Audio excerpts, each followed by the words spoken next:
Chapter 26 Aggression.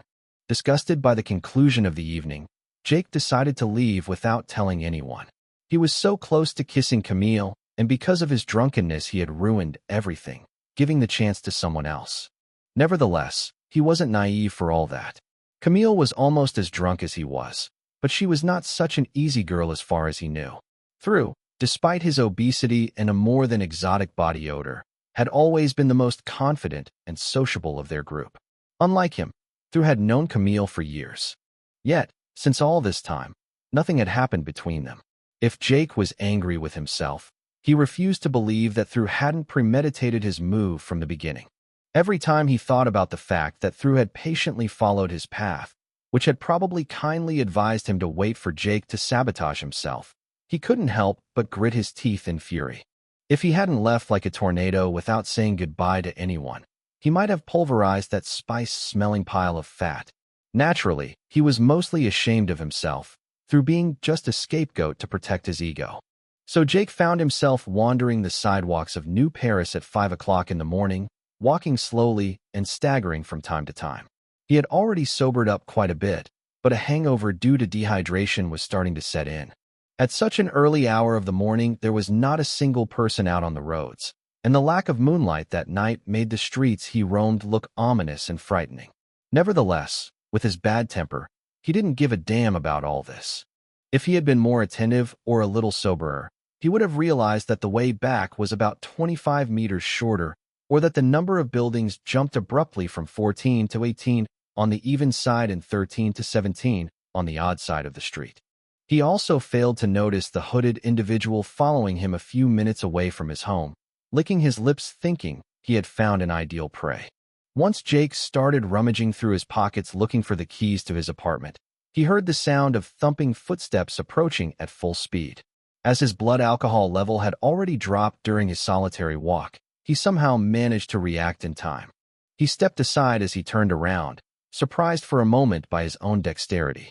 Within a millisecond, he picked up the characteristic shine of a knife.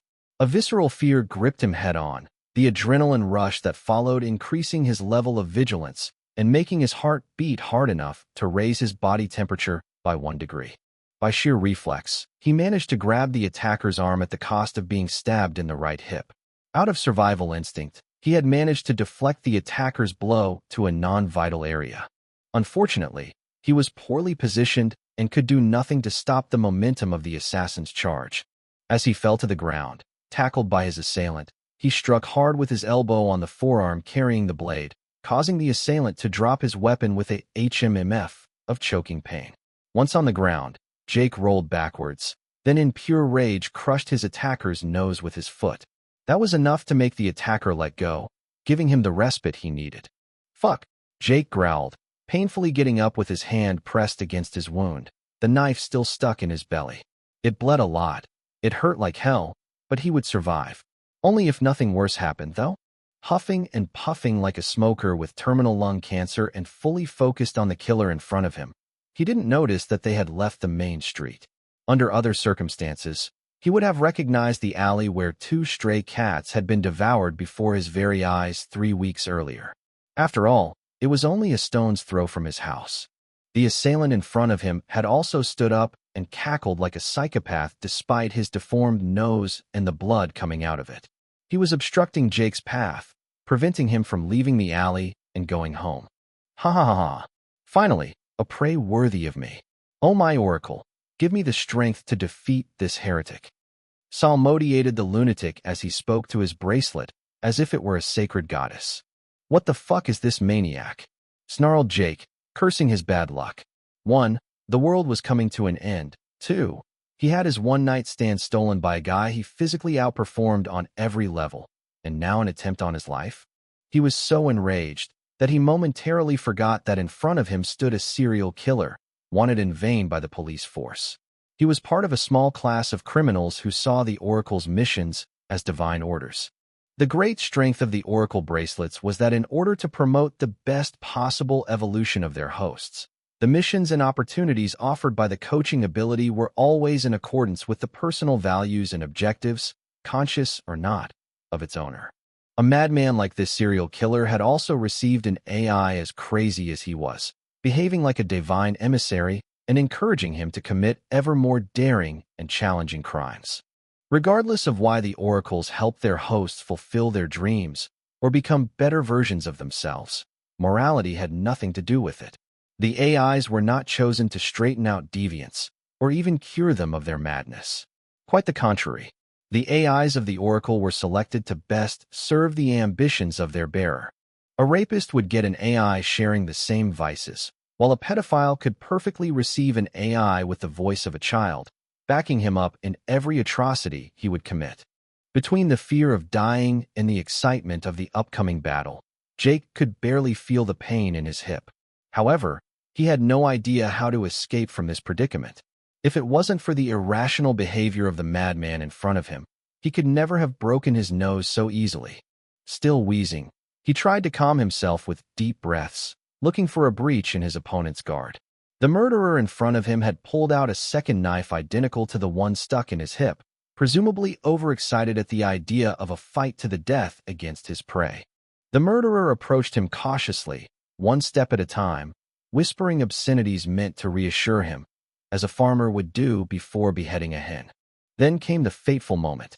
Ready to get rid of the obstacle in front of him, all of Jake's muscles contracted, his veins doubling in size under the strain. One more step, and he would charge like a rabid hippopotamus, ready to clear a path at any cost. After that, all he would have to do was run home, barricade himself in his building, and call the police. That chance never came. As his breathing became more and more jerky from the pressure of failing his dash, a shadow fell on his attacker's skull. Eric. The murderer was screaming his head off, struggling with all his might. The unidentified shadow of about 50 centimeters clung to his neck, lacerating and devouring the pieces of flesh within its reach. Any fighting will on Jake's part deflated like a souffle, replaced by a sense of despair out of proportion to his earlier fear. He watched, nailed in place, the so-confident assassin being eaten alive by a mouse as big as a bulldog. But when a geyser of blood splashed down on his face after the mouse had torn out the poor man's carotid artery, he came out of his stupor. Clear-headed again, he took a quick look around him, finally realizing what alley he was standing on. One nap hadn't been enough to detoxify him from all his alcohol. The walk home had not prevented him from shivering nonstop. Even a criminal wanting his life didn't put an end to his headache. He just ignored it, as he ignored his hip injury. But the scene from a horror movie unfolding in front of him eclipsed all other feelings. For the first time, he knew what he had to do. Run away? Absolutely not. That monster would immediately fall on him from behind. Stay home.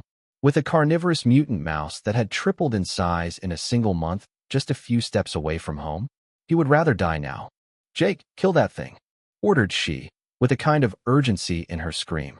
If we don't dispose of it now, while it is still busy eating that man, we're screwed. Jake's eyes hardened, determination replaced indecision. Weeks of nightmares over a fucking mouse. Did it get a little bigger? And then what? The target would just be easier to nail. Either I get out of this alley alive tonight, or I end up in a rodent turd right here. Jake kept repeating to himself, to eliminate the slightest trace of reluctance. The mutant mouse was now feeding on its victim, paying no attention to Jake, who hadn't moved an eyelash since the slaughter began. The body of its attacker would occasionally twitch from time to time, but the body had already been dead for a long while. Steady and clenching his teeth, Jake pulled the knife out of his wound. A stream of blood began to flow down his trousers, a small puddle gradually forming at his feet. Gradually, he regained control of his breath, and an icy cold composure stifled all his emotions. The time had come to gamble with his life. Man or mouse, there could only be one. Chapter 27: A Fight to the Death. First, Jake activated prediction to obtain the perfect plan. His reaction time was not yet good enough to follow his shadow guide during a fight to the death. His actions would be too slow, delayed far too much to respond adequately to his opponent. However, he just needed to know the first move. One move, one kill, that was his plan all along. The path emerged, revealing the perfect move to perform. The shadow guide preceded his movements by a brief second, but remained totally motionless, adding to his already high stress. Jake tried to stay focused, forcing himself to take long breaths. Whether he would see the sun this morning or not, depended entirely on his composure. After a few minutes that seemed endless for him, the shadow guide finally showed some changes. A movement was finally shown to him. A clean and efficient hit, if perfectly executed, to kill the mutant mouse instantly. The move seemed simple at first, but was strangely complex. To be executed correctly, it required a well-trained body and excellent coordination. Anyone could watch a tutorial video on the internet explaining how to perform a breakdance figure or a technical gesture from a choreography. But how many could do it right the first time? That was Jake's current situation. To succeed, he needed to be more focused than ever.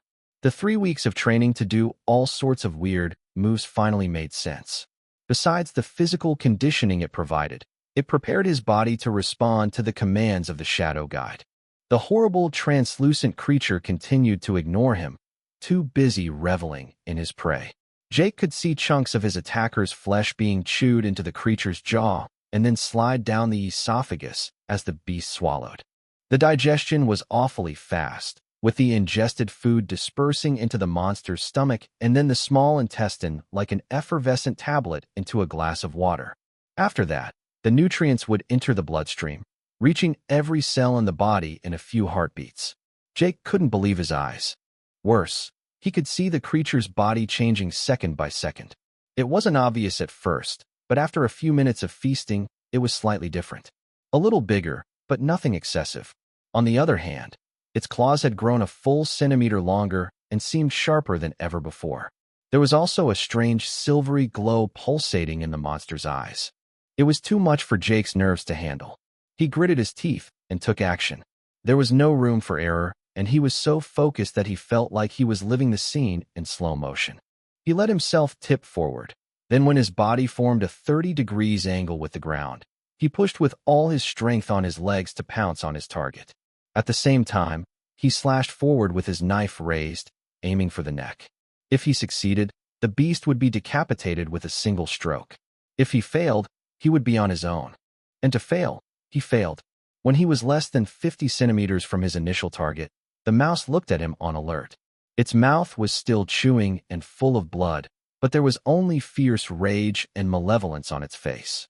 Absolutely no fear could be felt, just an undisguised disdain for a creature disturbed during its meal. Before Jake could understand anything, his knife plunged into the dead serial killer's shoulder instead of his intended target. No blood spatter this time, the victim being completely exsanguinated. The mouse had fully vamped him already. In response, the mouse jumped on his face after dodging the killing stroke by twisting its own neck like a snake. For a brief millisecond, Jake was overcome with despair, thinking, "It's over." Then his reflexes took over, and remembering the futile death of his previous attacker, he raised both arms to protect his face and neck. The creature hit its left arm instead of its head, and then bit the first lump of meat within Jaw's reach. The mouse had a chewing strength comparable to that of a tiger, and if the beast had been any bigger, it would probably have ripped off its arm. Instead, he kept his arm, but the rodent's teeth went into his biceps, stopping upon contact with the humerus. Simultaneously, the damn thing clutched like a gold digger at the arm of a billionaire, lacerating his tattered arm with its claws. The shadow guide was now useless, and Jake's pain was so paroxysmal that he couldn't have paid attention anyway. But paradoxically, in his suffering and sense of helplessness, he reacted in the most banal but terribly effective way against this carnivorous ersatz of a koala that was mistaking his arm for a tree trunk. "Will you get off me, you piece of shit?" Jake screamed with an unbridled rage gushing out from the depths of his soul. The alley was narrow, and he was trapped between two walls to his left and right. He slammed into the nearest wall and performed the most violent backhand stroke of his left arm in his entire life. The outside of his arm crashed against the concrete wall at full power, the mouse serving as his airbag. The first impact loosened the monster's teeth. The second impact caused the monster to squeak with pain, relieving Jake of his own. On the third impact, the rodent let go and slid down the wall, half knocked out. The next few minutes Jake released all his frustration from the past few weeks. He kicked and kicked the mouse, like a football player would kick a soccer ball for a penalty. After the first few blows, the creature stopped screaming for good. Unfortunately, the body still jerked by reflex from time to time, and Jake had no intention of leaving any room for chance. He continued to strike until the monster was nothing more than a fine bloody mush splattered against the wall. In his moment of madness, he didn't notice the oracle's notifications scrolling one after the other. Only his survival instincts governed his body, and it told him to continue until he was certain that the enemy had been annihilated. And with a mutant monster like that, he could expect anything, conventional logic not necessarily being a good advisor when dealing with alien things. Finally, after an incalculable time, and when he was so out of breath that he couldn't stand upright, She's soft and reassuring voice chimed in his ears. "You can stop, Jake. The digester is dead." The physically and mentally exhausted young man didn't notice at that moment the strange energy evaporating from the corpse and being sucked through his bracelet. If he could see the phenomenon, he would have described it as a kind of silvery stream of light. If his eyesight was even better, and he could zoom in and out a few quintillion times, he could have discovered how this energy formed a kind of code. An energetic code, like the DNA, was a biological one. But as these strange symbols were being swallowed up by his bracelet in an uninterrupted manner, they were infinitely compressed, losing their structure and becoming pure energy again. A moment later, Jake finally crossed the threshold of his door. He had left the half-eaten corpse of the criminal and the crushed carcass of the mouse as they were in the middle of the alley. If a passerby discovered the scene of carnage the next day, he was good for PTSD. Jake disinfected, then dressed his wound, which was starting to hurt like hell again now that the adrenaline was going down. After that, he slumped down on his couch, looking lost. That night had definitely been way too eventful for him. Crunch for once seemed to sense his master's distress and trotted beside him, sniffing his bloody shoes, only to finally curl up on his lap, purring with satisfaction. Jake couldn't be sure, but he could have sworn that the cat had recognized the smell of the mouse on his body. The damn thing had been a nightmare for both the owner and the cat, and knowing it was gone was extremely soothing to their minds. Only for the cats, though. As for Jake, he couldn't help thinking that mutated monsters like that one, there must be thousands of others in New Paris alone. A few weeks before, the mouse was already brave enough to attack alley cats, but not yet bold enough to attack him, a human. That night had changed all that. He now had proof that these monsters no longer feared his kind, and that meant that any walk in New Paris was now a matter of life and death. He couldn't wall himself off at home if he wanted to continue training, but his unarmed days were behind him. Uncle Kalen's weapons had been delivered some time ago. From guns to assault rifles, from military knives to nano-carbon fiber katana, he was equipped enough to take on an army. Now it was time to find out what all the notifications that had flashed before his eyes during his fight to the death were for. Chapter 28: Digesters and Dream Ether. First, he focused on his mental link with the Oracle device, checking what all the messages he had received during and after his battle were about. There were many notifications, so he went back to the oldest one to get a clearer picture. You killed a digester rank 0. Your authority level is automatically promoted to the next higher rank. Authority level, recruit, rank 1, 0/10,000. What the heck? Jake snapped, his eyes bulging out as he read the first line of data. He remembered She's words congratulating him on his victory, and the term digester had indeed been mentioned. What he was sure of was that she had never used that word before, although it would have clearly been much appreciated by him. So why use this term all of a sudden? The only logical explanation was the increase in his authority level, whose promotion must have been effective immediately after the monster's death. I have a lot of questions for you," commanded Jake, with a patibular expression, leaving no room for a no. "I'm ready, Jake." She sighed, long prepared for the upcoming interrogation. "Okay, first question, what the fuck is a digester?" Jake asked. "Sure, that shit knew how to digest fast. The explanations I'm about to give you are still limited by your rank as well as my own knowledge on the subject. Do your best." All right, to sum them up in one sentence, they are the enemy of us all. The reason why every living being has been given an oracle device is indirectly related to their existence. I guess I should have known better. Receiving those oracles for free was too good to be true. Jake commented, bitter-faced. It's more complicated than that. Primitive races like the ones on Earth are not supposed to receive oracles so early. The invasion of your planet more than 22 years ago had far-reaching consequences. We've been invaded? I figured the government response was too quiet when the alien ship handed out the oracles out of nowhere. You were invaded, but not by the aliens who delivered the oracles to you. I understand why those aliens came to help us if they're at war with the digesters. But why did the digesters come after us then? In your own words, we're primitive. If there's such a threat that these highly evolved aliens need our help to defend themselves, it doesn't make much sense. Jake said, putting his finger on what was bothering him. And that's the limit of what your rank of authority allows me to reveal. She stopped him, cutting off his thoughts.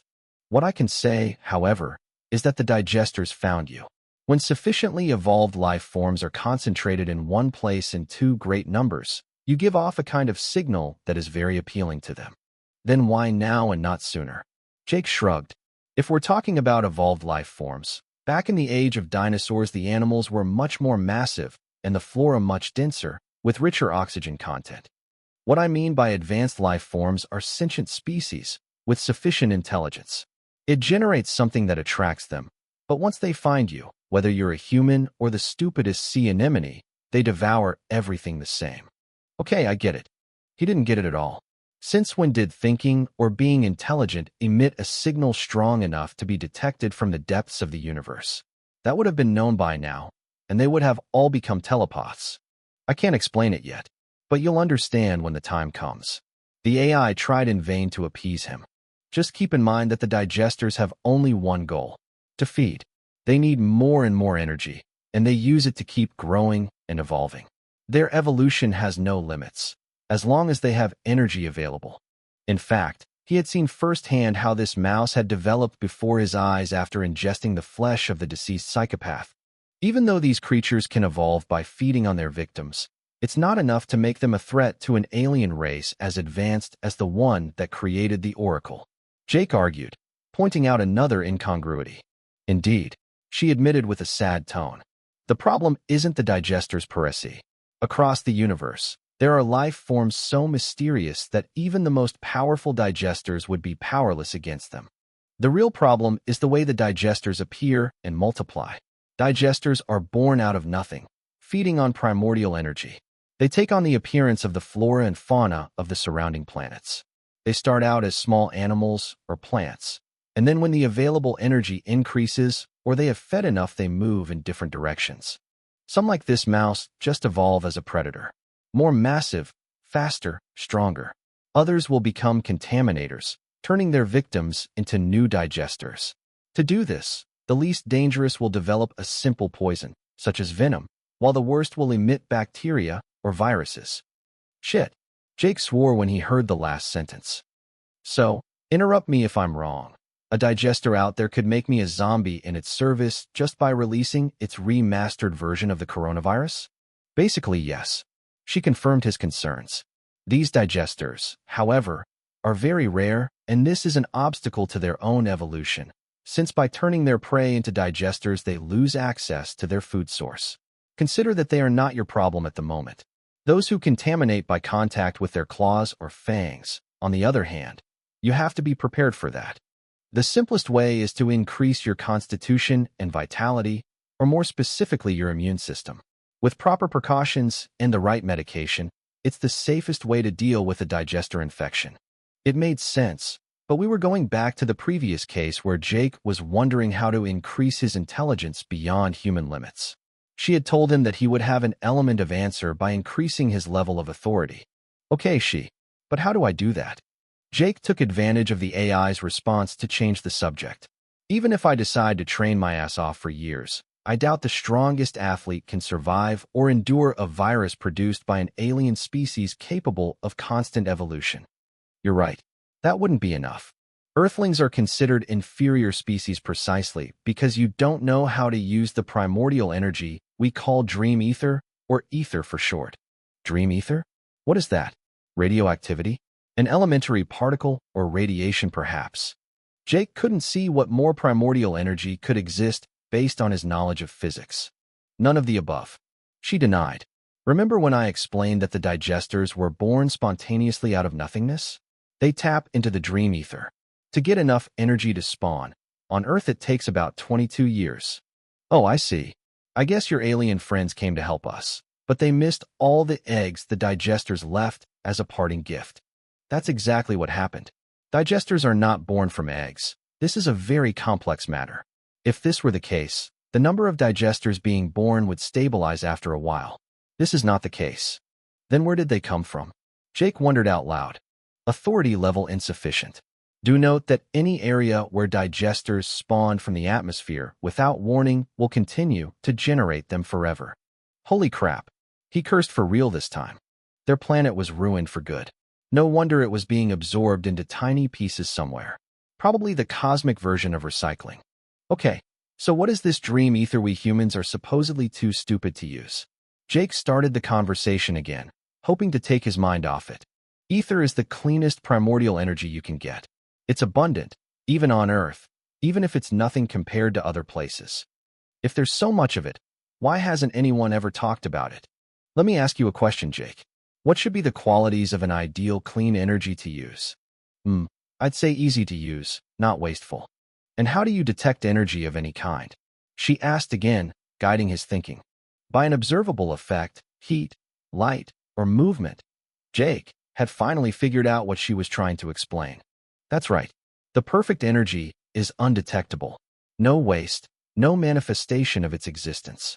You could be bathing in an ocean of ether right now, enough to create another Big Bang, and you still wouldn't notice anything. That brings us to the Oracle's other notifications after you've upgraded your rank. Your bracelet has unlocked some new features that you won't be displeased with and are specifically dedicated to the management of the ether. Chapter 29 New Features. After she's recall, Jake turned his attention to the remaining notifications. New Oracle features unlocked. The new features unlocked are as follows. Compress, encode, ether storage, logging, and mapping. As he discovered the new features, Jake mentally focused on his wristband link, memorizing all the information about the new functionalities in an instant. Jake got a mild headache from absorbing all this data, but nothing his brain could not handle. After a moment of digesting all this information, he finally got the gist of it. The Oracle device was able to passively absorb the dream ether to function. That explained how his bracelet was getting its energy. He had originally made several hypotheses, such as solar energy or even his own body heat, but never received a clear answer from 11. Well, that was it. In spite of this, he did not clearly understand the use of certain functions, for lack of examples. Compress was supposed to compress the ether into its original, undenatured form, while encode was supposed to transform this energy into another, more easily usable form. Ether storage spoke for itself. The Oracle device stored the harvested dream ether whether for its own use or to encode it into another form. He was surprised to discover that his ether storage was not empty. Ether storage, 0.2 points. It seemed ridiculously little, but he had no reliable reference to refer to. Where did the ether in my bracelet come from? Jake asked, genuinely curious for once. Half of it corresponds to the dream ether passively accumulated in the Earth's atmosphere. The other half was obtained from the digester's remains. Jake frowned, adopting a contrite expression. It was blatantly obvious that the Oracle wanted to encourage them to exterminate the digesters rather than twiddling their thumbs and doing nothing. Why has the Oracle bracelet recovered so little in all this time? Jake asked again. 2 reasons. 1. Dream ether's density on Earth isn't very high. She explained patiently. The second, the Oracle device evolves with its wearer. At rank 0, most functions are disabled or limited, including the absorption of dream ether. Now, with rank 1, the rate of accumulation should have doubled. It's different when the ether is retrieved from a victim. Other forces come into play to make the ether more accessible. Even so, about 95% of the dream ether is considered wasted during compression. Okay, it's already clearer. What about the encode function? And what use can I make of this ether once it's been processed? The encoded ether is your ticket to evolve beyond human limits. She revealed, marking a moment of silence. Everything you humans would call supernatural like soul or magic cannot be explained by the laws of conventional physics. Otherwise, you would have long recognized their existence. Wait a second. Jake stopped her, suddenly flabbergasted. You mean the soul and magic aren't just fairy tales? For an agnostic like him, it was an extremely reassuring epiphany. At least there was something beyond his death. Death was no longer the end of the road. Yes and no. I'm sorry to disappoint you and all the believers of different religions on earth, but the soul as you understand it is not so simple to acquire. You mean when we die, we're done for? His enthusiasm had just been snuffed out like a candle extinguished by a bucket of water. For the earthlings, unfortunately, yes. All your religious concepts acknowledge the existence of the soul, but mostly to comfort you. An inescapable law of the universe is that what can be created can be destroyed. Even the soul, as the oracle understands it, is not invincible. Actually, you don't have a soul either. All your memories, your emotions are mostly contained in your brain.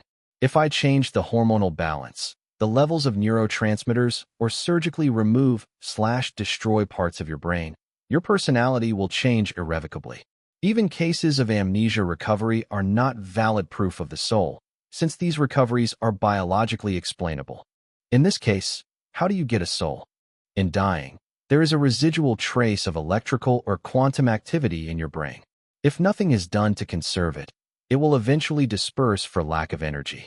However, if this proto-soul could use the dream ether for sustenance, it would have a chance to survive and grow stronger.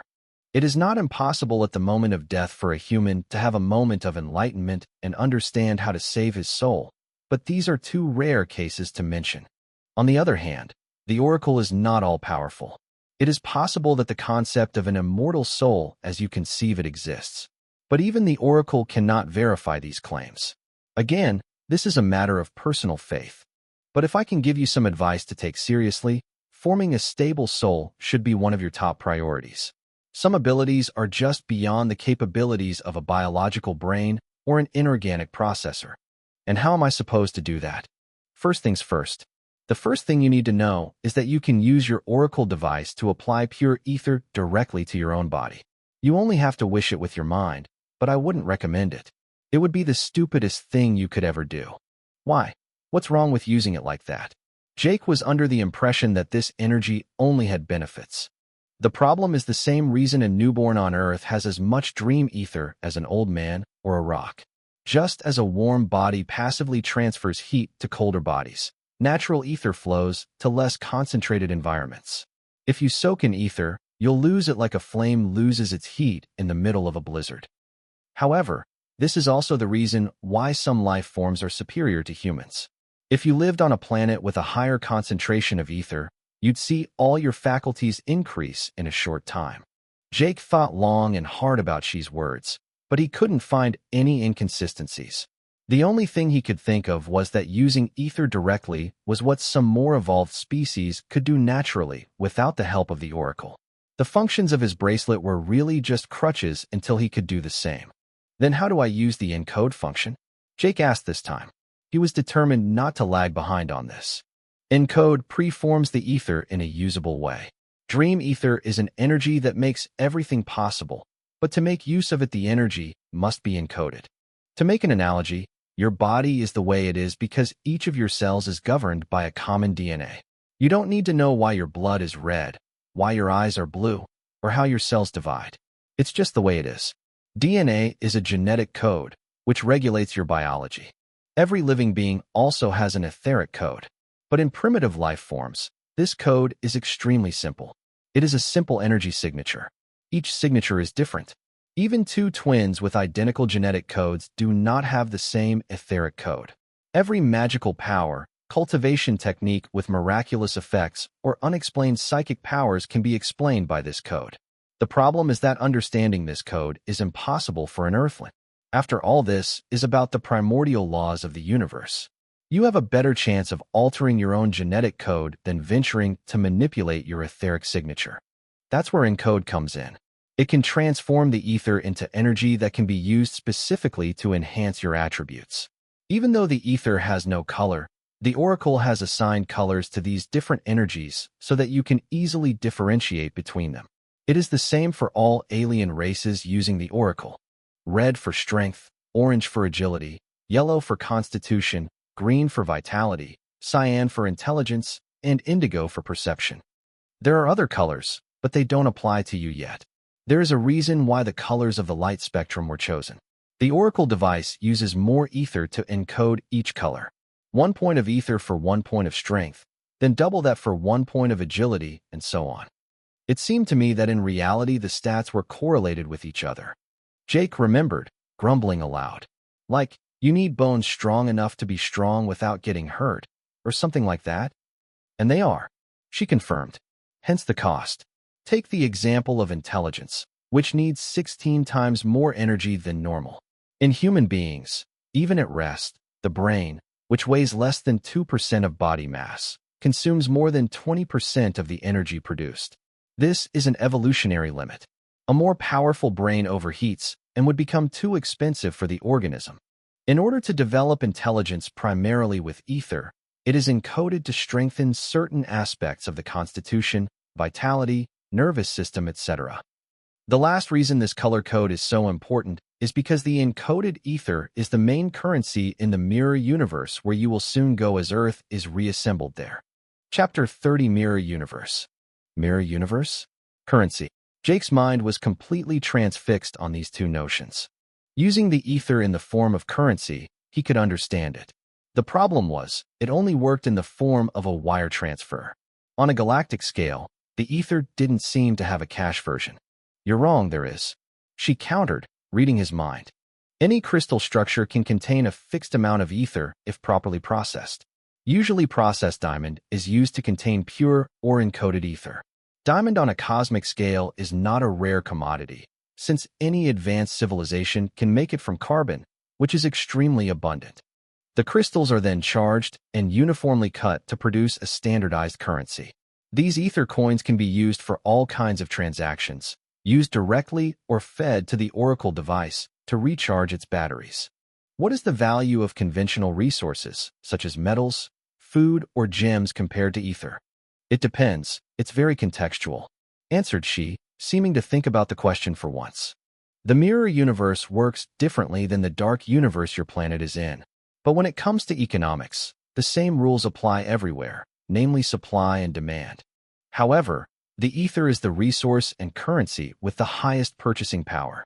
After all, ether gives power to whoever possesses it. With power, you can obtain most basic resources on your own. It is also the only currency recognized by the Oracle system stores. You'll understand better then why the prices are relative. Jake didn't like she's intentional teasing, but made do with the explanation as best he could. However, there were still a lot of things that needed to be clarified. So what's this mirror universe you're talking about? A parallel universe. Jake queried impatiently. The mirror universe is complicated to explain in detail with your level of authority. It is not a parallel world or a copy of your actual world, as the name suggests. Simply put, it is another place, a larger place. The classical universe born out of the Big Bang that you're in, we call it a seed world. These worlds are many and are part of what we call the dark universe in reference to their low concentration of ether. Compared to the mirror universe, these seed worlds are insignificant. When one of them develops sufficiently, they are integrated into the mirror universe. This is a very lengthy process where the density of ether will gradually increase until it reaches such a high concentration that the life forms making up these worlds will sometimes have discovered the mirror universe or the existence of ether on their own. The universe from the Oracle's point of view is a mirror universe plus all these seed worlds. Remember that. It's very important. If our world wasn't to be absorbed into the mirror universe before we discovered the ether for ourselves, I guess we're screwed. Jake sighed, demotivated to the core as never before. The invasion or contamination of a seed world by digesters is indeed an exceptional situation, resulting in the immediate assimilation of those worlds into the mirror universe. She confirmed with her customary detachment. In this case, can we hope to find our Earth identically on the other side? After all, seen like that, it's just an unexpected move, the digesters on top of it. Regretfully, no. Your planet was invaded by the digesters for its ether and life forms. But again, I repeat, there weren't enough ether on Earth for you to get their attention. She clarified. This means that there is probably at least one alien species in your seed world that is advanced enough to channel and utilize the ether. Naturally, the concentration of ether will be higher in the solar systems where they live. The sad reality is that the Oracle doesn't go into detail. The moment a digester opens a rift, It means they have the coordinates of this seed world. Digesters rarely attack the more evolved species that lured them there in the first place. These monsters usually attack the more primitive species, which gives them the ability to rapidly increase their strength and ensures their rapid growth away from the Oracle's gaze. Consider that thousands of planets at the very least have been attacked at the same time as the Earth. The bottom line is that a contaminated seed world is considered a single entity. When it is absorbed, it is usually reformed in the mirror universe into one gigantic planet, sometimes more.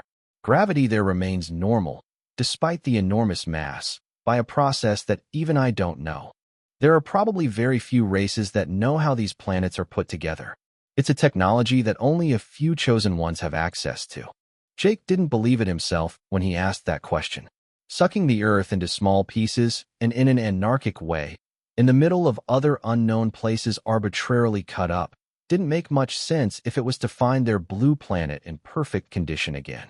Jake remained silent for a long time after that. It was a lot of shocking information to digest all at once. His conception of the universe and many of his beliefs had just been shattered, and when he discovered that what little he thought he knew was in fact insignificant, it made him feel dizzy, overwhelmed, powerless. At that moment, Jake felt like a man overboard in the middle of a storm, trying in vain to cling to a moldy plank of wood so as not to be swallowed up by the waves. To take his mind off it, he remembered that there were still two functions he hadn't been interested in: mapping and logging. Compared to compress, encode, or ether storage, their role was much more intuitive and obvious to understand. The only thing that bothered him was why the Oracle needed such features. Mapping kept track of all the places he had visited since he owned the Oracle, as well as those he knew about. If you've ever played a strategic warfare game, the dark map at the beginning of a game, which reveals itself as you explore it, was very similar. In a sense, it was a very useful feature, since until proven otherwise, the Oracle's memory was infallible. Testing the function with his mind, he enjoyed observing his apartment in the smallest details, which were fully modeled. The roads he used to take, the sports center, his former workplace, his Uncle Kalen's house. All these places could be mentally revisited as if he was there. Conversely, all the cities, places and towns that the Oracle only knew by name or via the internet were filled in much more summarily. Indeed, the Oracle could connect to any online technology to download the information it needed. And considering the existence of Oracle overseers, some of these devices might be able to retrieve the information obtained by other oracles of lower rank. The last, logging function, was also obvious. There was now a logbook section among the Oracle features.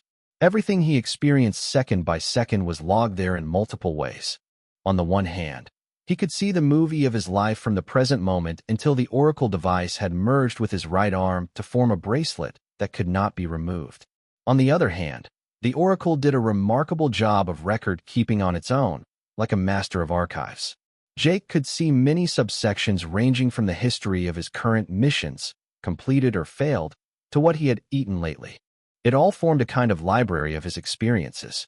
This was not necessarily knowledge he possessed, since the Oracle recorded absolutely everything, even what he had not paid any attention to. The future of the Earthlings looked bleak. Now all Jake had to do was figure out how to get more ether and how much time he had left to prepare for the impossible before the true apocalypse would forever change his existence. Chapter 31, Interlude Part 1.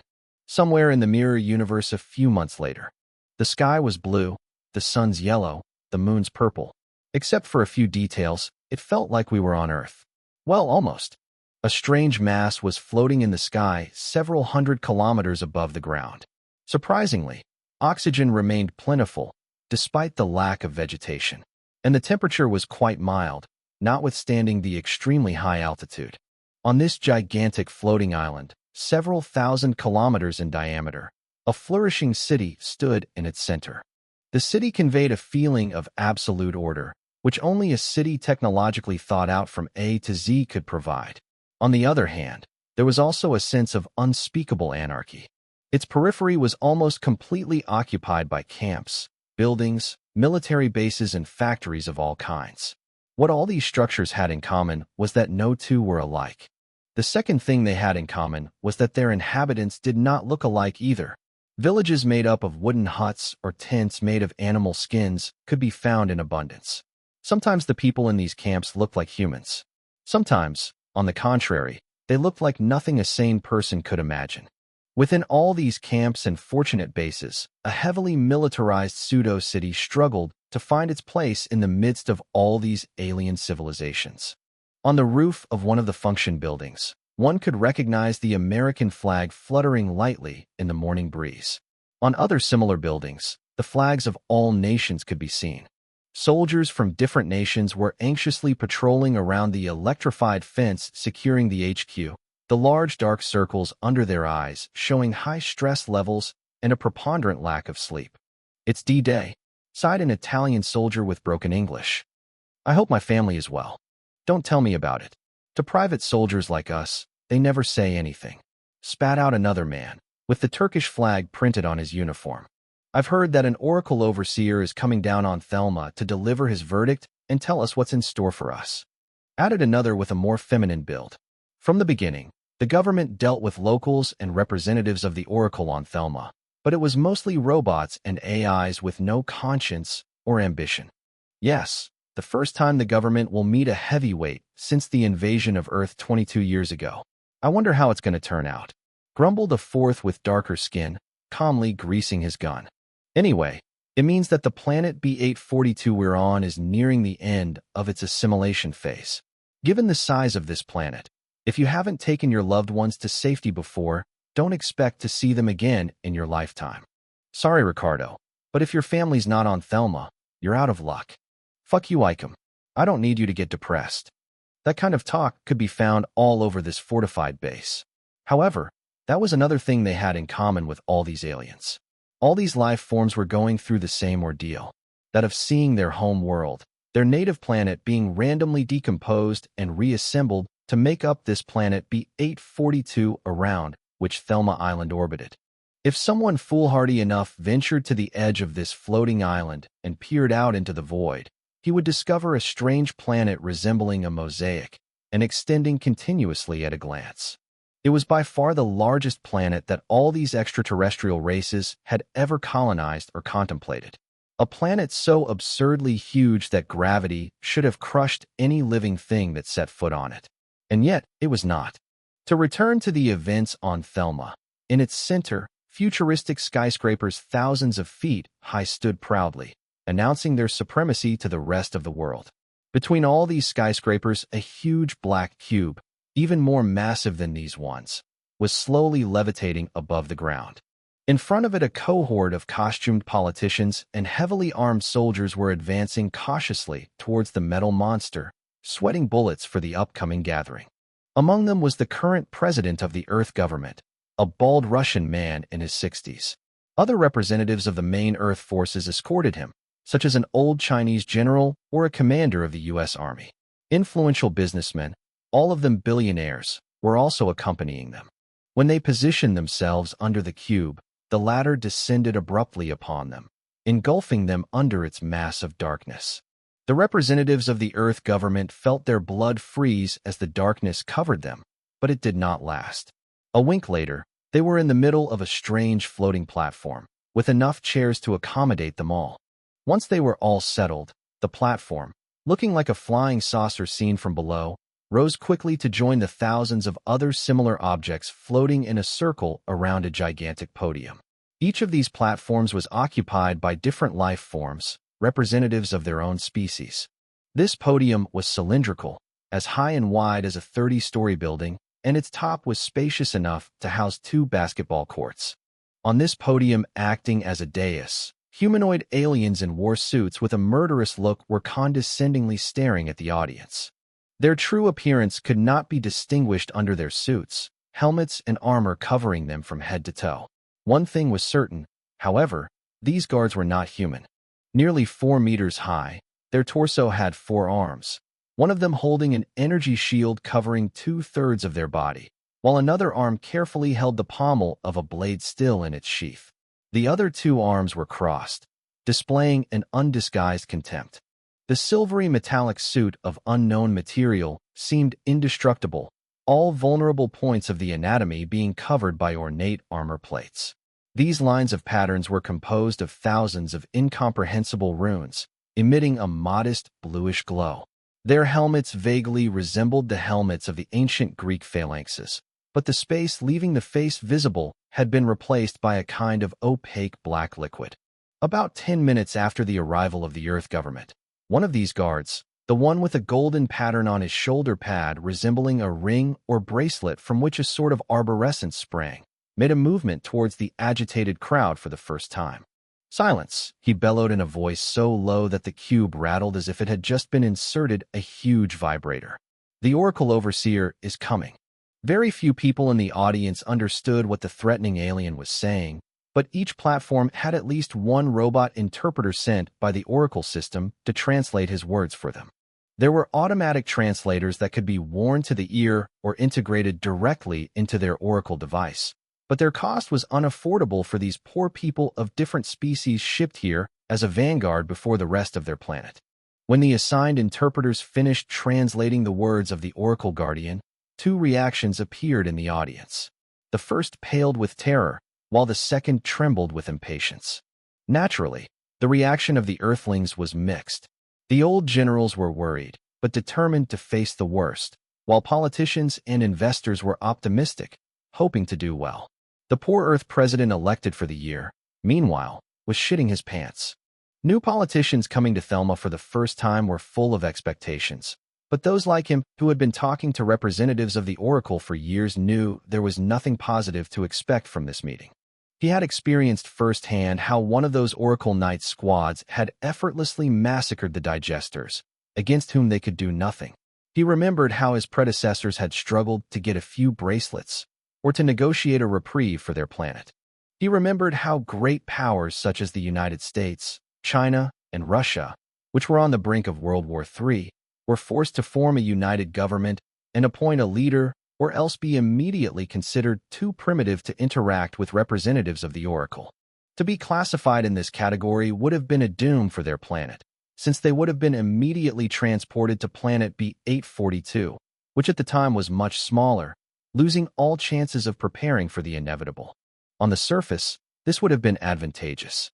Planet B842, being smaller and not growing any faster after assimilation of planets occupied by primitive life forms, would have been theirs alone, allowing them 20 years more time than other alien civilizations. The problem was that while the military could handle such a situation, civilians could not. It would have been a hecatomb. What the Oracle system considered to be primitive life forms could be monsters as big as dinosaurs. If you included the digesters spawning incessantly with the higher level of ether, it was just impossible. All alien civilizations smart enough to make that decision had chosen to delay. They used this precious time to develop their elites, create a foothold, and learn more. They also used the time to build relationships with different races.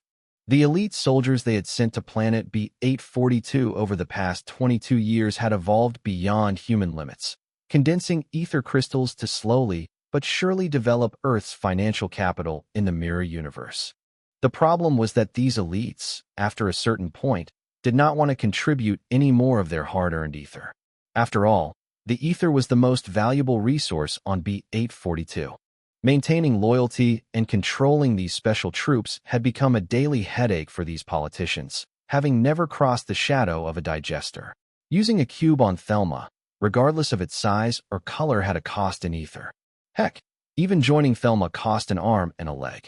Suddenly, a stream of blue light gushed down from the top of the black cube, hitting the podium below like a laser beam wide and dazzling enough to blind the audience, for aliens with eyes, or similar sensory organs, of course. The Oracle Overseer was finally here. Chapter 32, Interlude Part 2.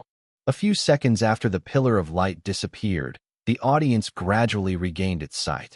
When all the spectators in their stands finally gazed at the creature in the center of the podium, they were speechless. Some of the aliens participating in the meeting had a disconcerting non-humanoid anatomy, but there was a kind of harmony, which gave the feeling that somehow it made sense. The Oracle Overseer was a life form that defied common sense. Far from being a terrifying monster like the Oracle Knights guarding the stage, it was a rachitic creature that confronted them. Barely 2 feet long, the alien was hovering slightly above the ground, sitting in some sort of tiny shuttle chair levitating by some sort of process. The head, barely bigger than a golf ball, and his long neck as thin as a bamboo stem about half the length of his body, gave the impression of looking at a harmless tadpole. The rest of the body, less than a foot long, was hidden under an opaque tunic. The creature's skin was batrachian gray, glossy because of an unidentified viscous substance oozing from its pores. The alien had no eyes, no mouth, no nose, and no ears either. And yet, everyone in that giant amphitheater could feel the creature's piercing gaze, exposing their souls as if no secret could escape it. As for the Earth delegation, the businessmen and enthusiastic politicians had lost some of their magnificence, now shivering as if they had just undressed in the middle of an Arctic blizzard. No one was prepared to such a dominating aura. However, while the aura of the Oracle Overseer was overwhelming, there was no hostility towards them. The latter was content to float calmly in his armchair, his tadpole head undulating calmly from right to left. After a moment that seemed interminable to them, a frail hand, looking like an iguana's paw with 2 extra fingers, pulled itself out of the tunic, waving to get their attention. "Welcome to planet B842. I am Horus, the Oracle Overseer responsible for this planet." The tiny alien introduced himself, his high-pitched voice echoing directly into their minds. The voice seemed to come out of nowhere and everywhere at once. Even more surprisingly, each species present could understand its words without the need for translation. And yet, if anyone had been able to record the sounds emitted by the alien, they would have only obtained strange discordant frequencies, closer to sonar than a human voice. "You all know why I'm here today," Horus stated with a formalism bordering on indifference. He would have given its speech in front of an anthill with exactly the same phlegm. With these few words, he had rekindled the anxieties and fears of all races in the stands. The president of the Earth was more ashen than ever, sweating profusely. "My time is precious to me, so I won't delay any longer. I am here because planet B842 will end its growth phase in a few hours," the Oracle Overseer announced, marking a time of silence to let the audience digest the news. Whispers, clicks, squeaks, chirpings, and vibrations of all kinds began to swarm through the room. Each alien delegation was extremely disturbed by the revelation, sometimes excited, sometimes displaying an expression of desperation. According to their estimates, they should have had a few more weeks or months before the planet B842 stabilized. At least 20% of their home planets were still intact, and while their societies had already degenerated into chaos and anarchy, they still had many things to look forward to, such as transporting food, fuel, or weapons to planet B842. Otherwise, all their capital would probably be lost. 2 tanks parked next to each other in a military base on Earth could end up on B842 separated by tens of thousands or even millions of kilometers. As for finding gasoline, no need to dream. A tank in the middle of the wilderness without fuel was no better than a pile of wrecks. Planet B842 had absorbed all the exoplanets of their seed world to form a single gigaplanet. There were billions of such planets at the very least, which made the probability of even running into another human extremely low. The chance of running into other humans wasn't zero, though. The absorption of a seed world was not totally absurd, and usually the pieces of Earth were not too far apart from each other. The problem was that this assimilation was done in the same way as when one picks up Scrabble letters. A piece of land in Japan could end up side by side with a Tunisian supermarket. According to information gathered by Earth Special Forces, there were often at least a dozen alien races sharing their new territory, all of which represented only a tiny part of planet B842. The end of the absorption phase meant the end of their preparations.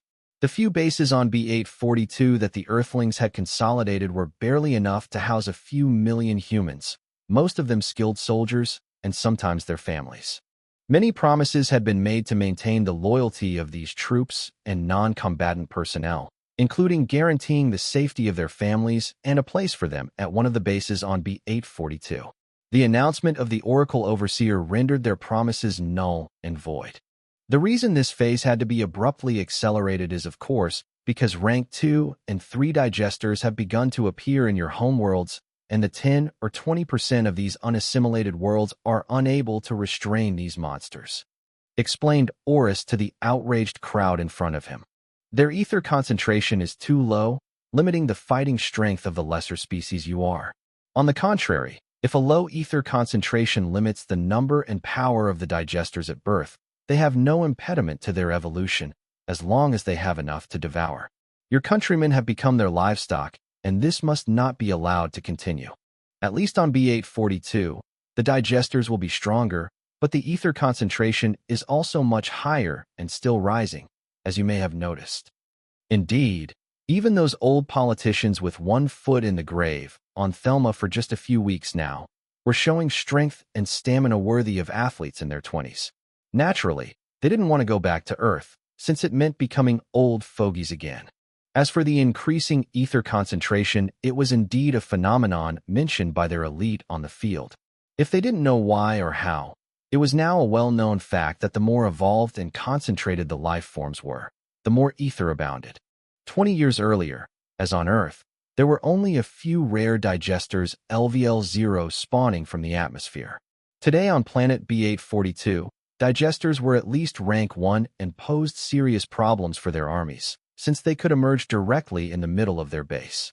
That won't stop the digesters or the local fauna and flora that has adapted over the past 22 years on B842 from eliminating your fellow citizens, but at least they will have a chance to fight the rank 0 and 1 digesters that are already rampant.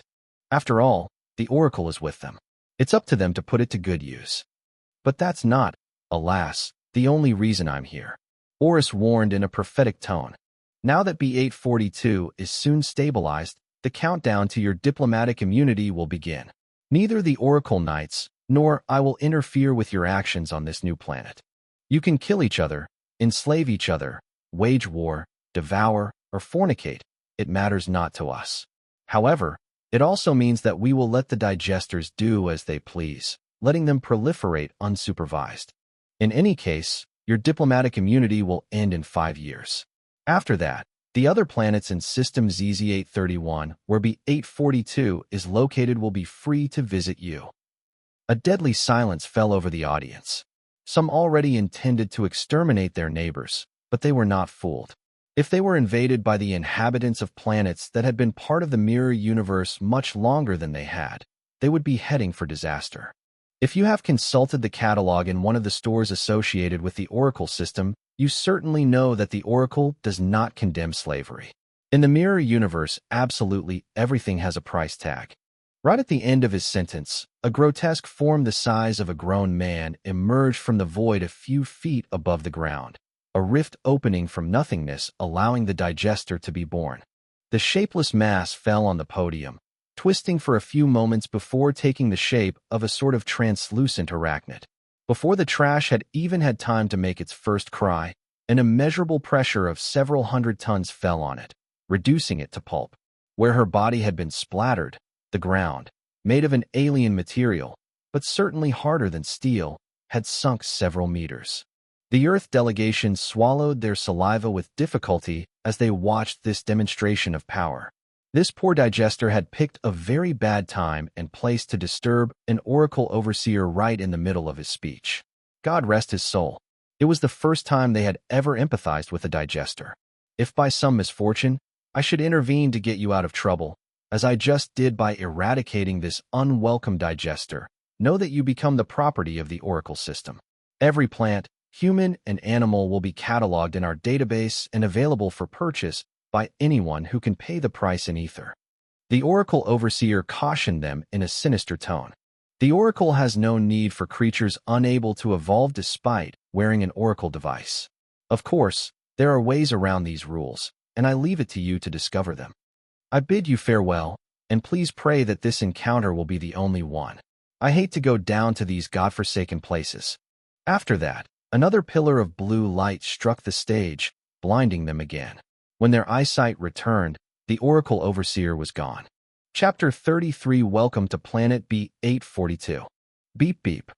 A disheveled human form blindly fumbled with one arm over his duvet in search of the screaming alarm. 7 a.m. Some time ago, he would have made himself a champion breakfast before going to the gym. But not this time. 3 months had passed since the day he killed his first digester. It was now December, and the icy atmosphere had little to do with the temperature.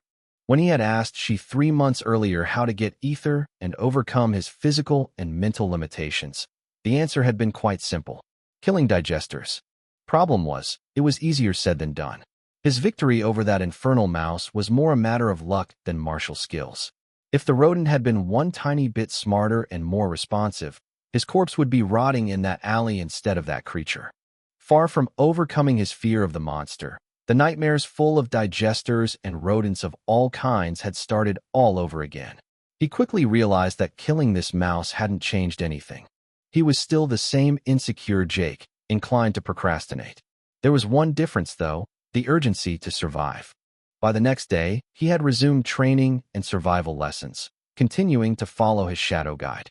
He had literally become the shadow of his shadow, who was the shadow of who was open to debate.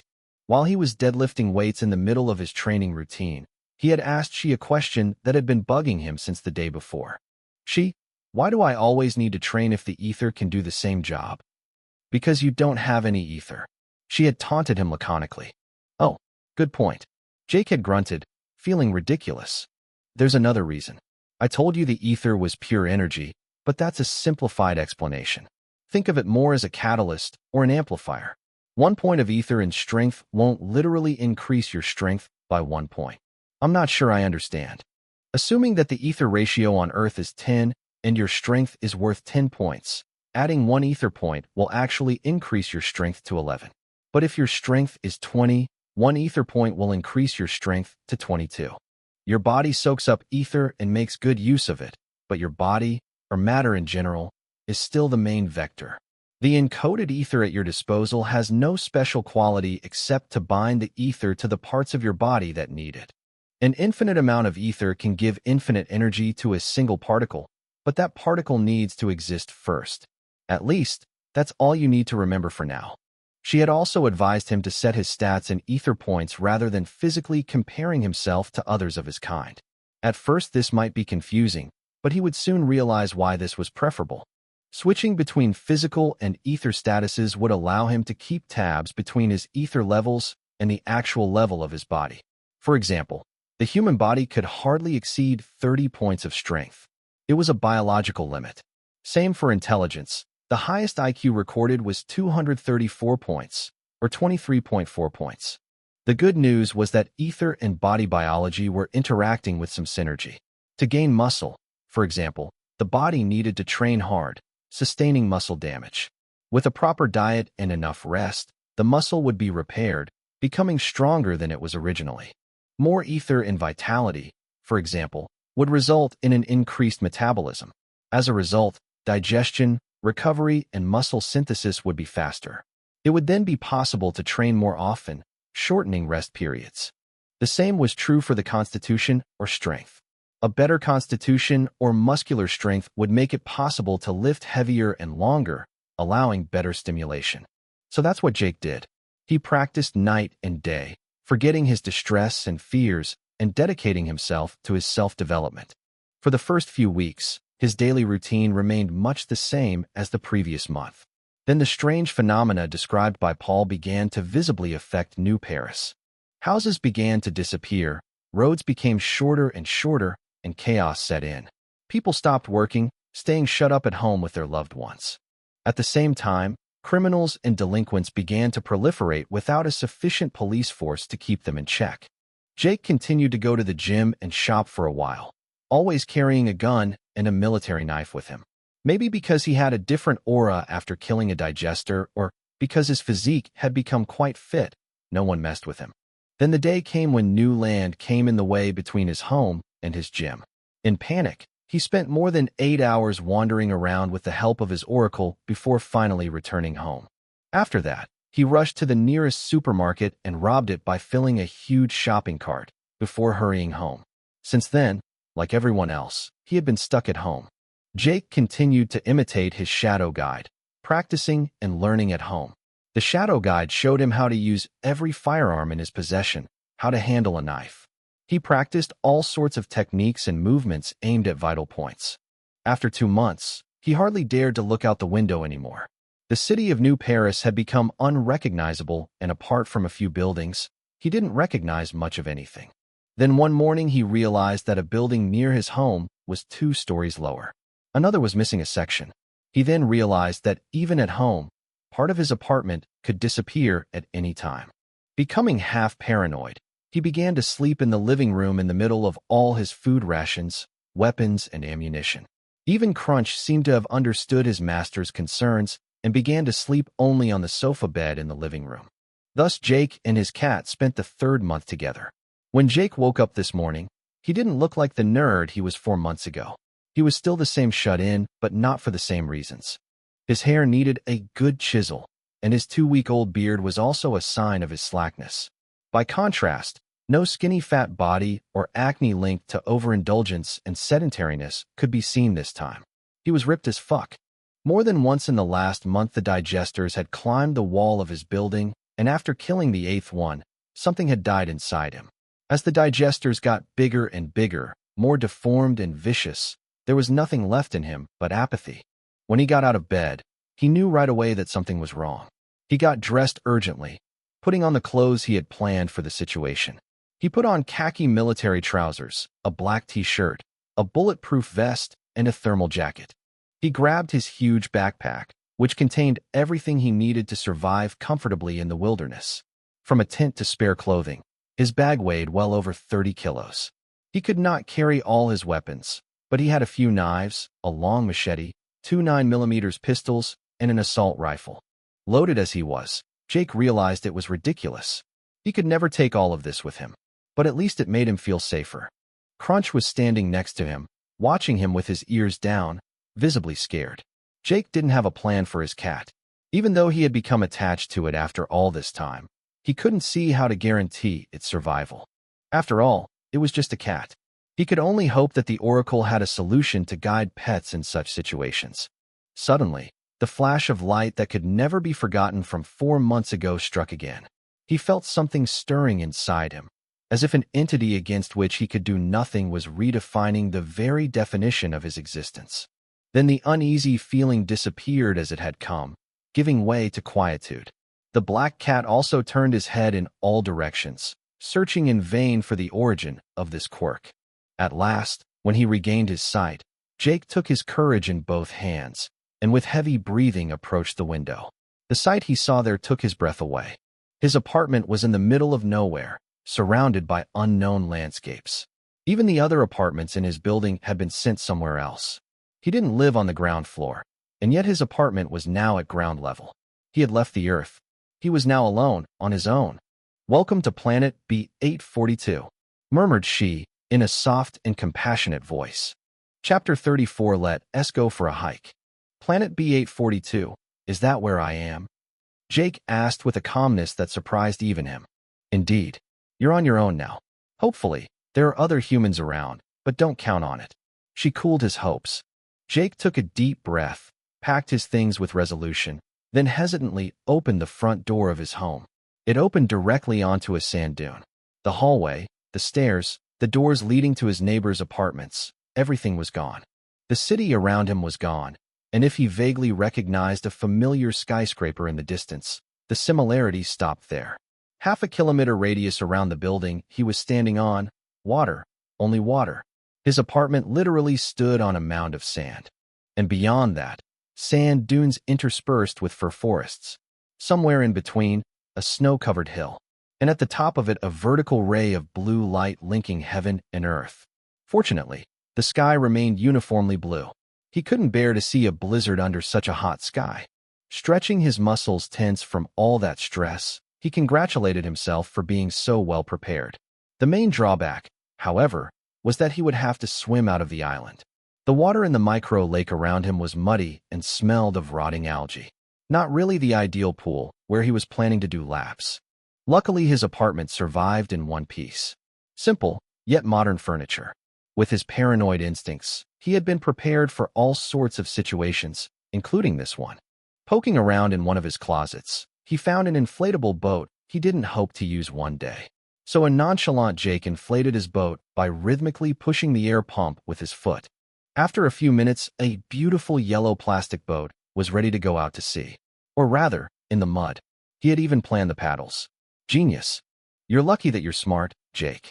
He congratulated himself, speaking aloud. Don't get too excited.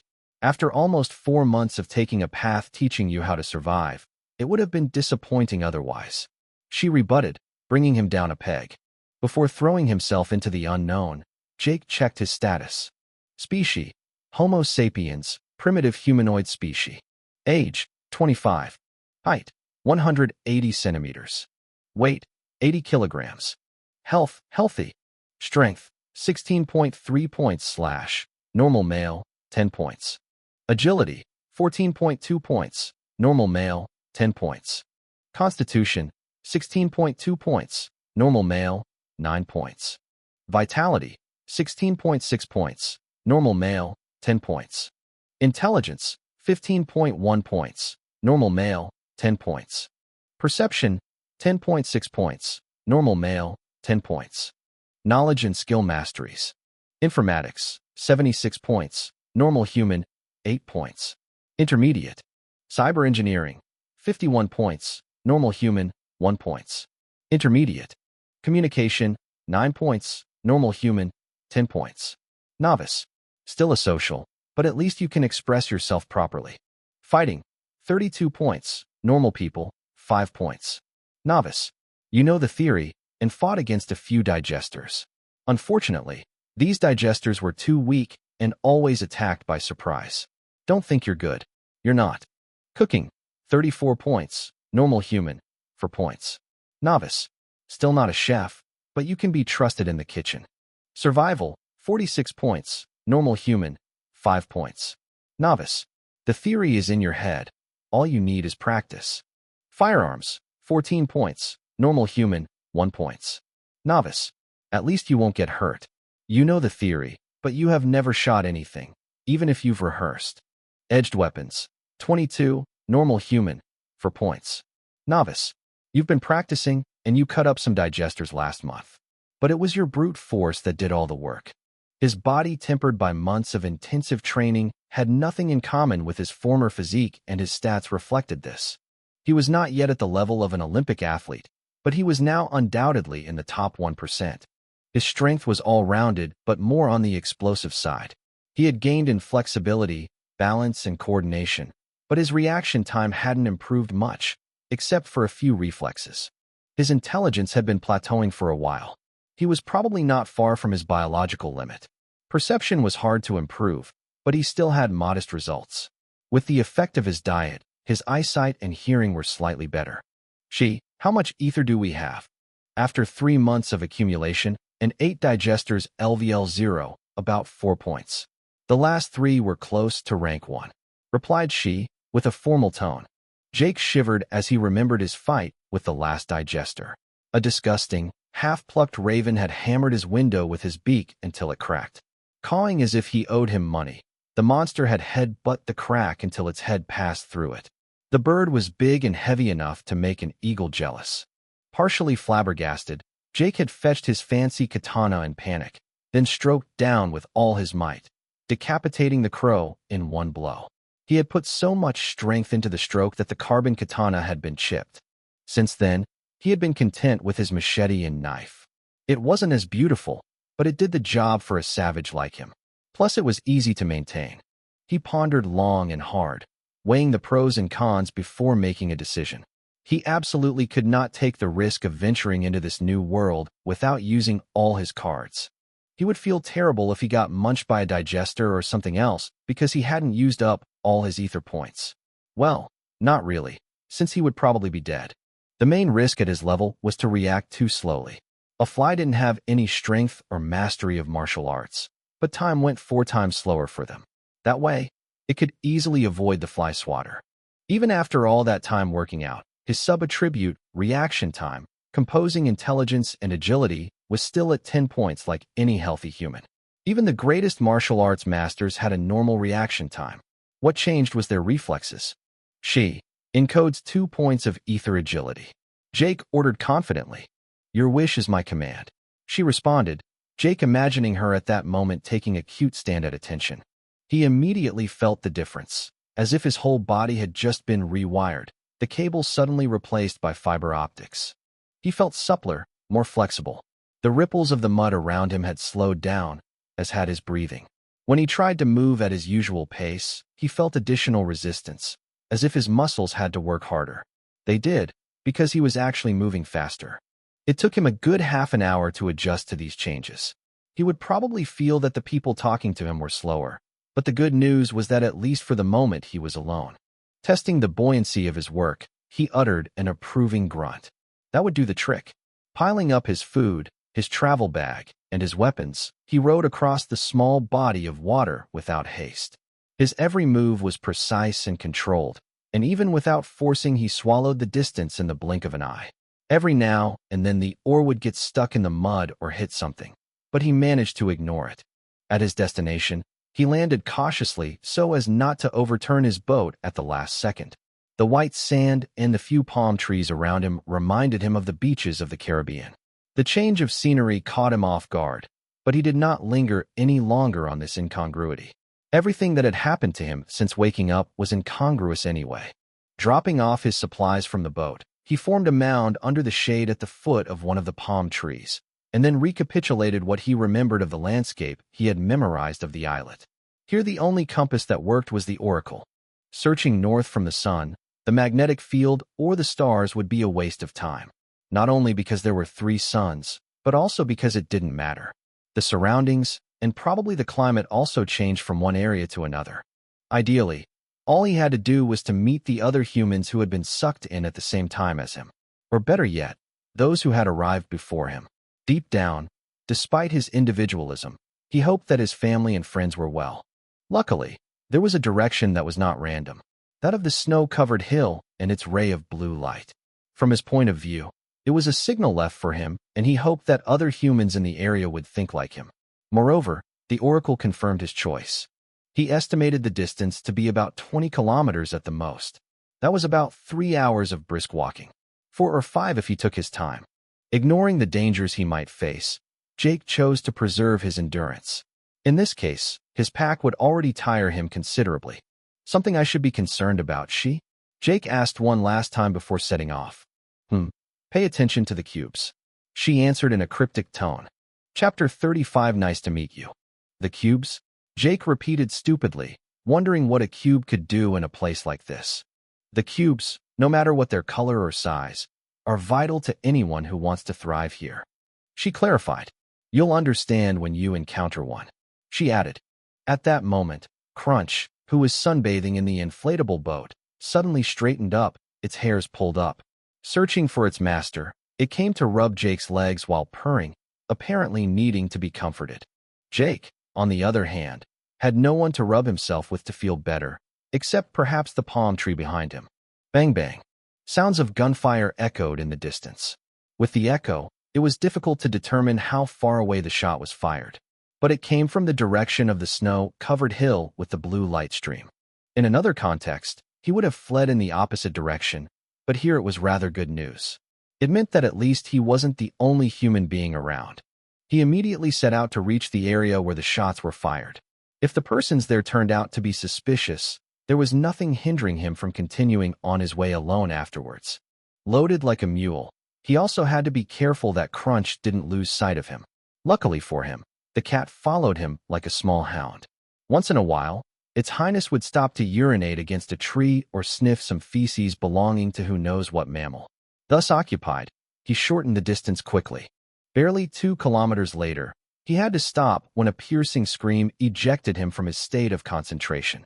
The shrill sound had sent shivers down his spine, an emotion so intense that he had only felt it once before, when he met his first digester.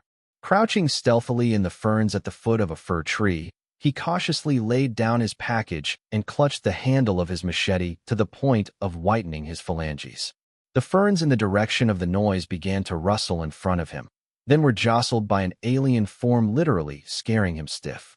A humanoid creature more than 2 meters tall with a woody body and gray skin, similar to that of a batrachian, stood in front of him, cackling that same intolerable shrill sound.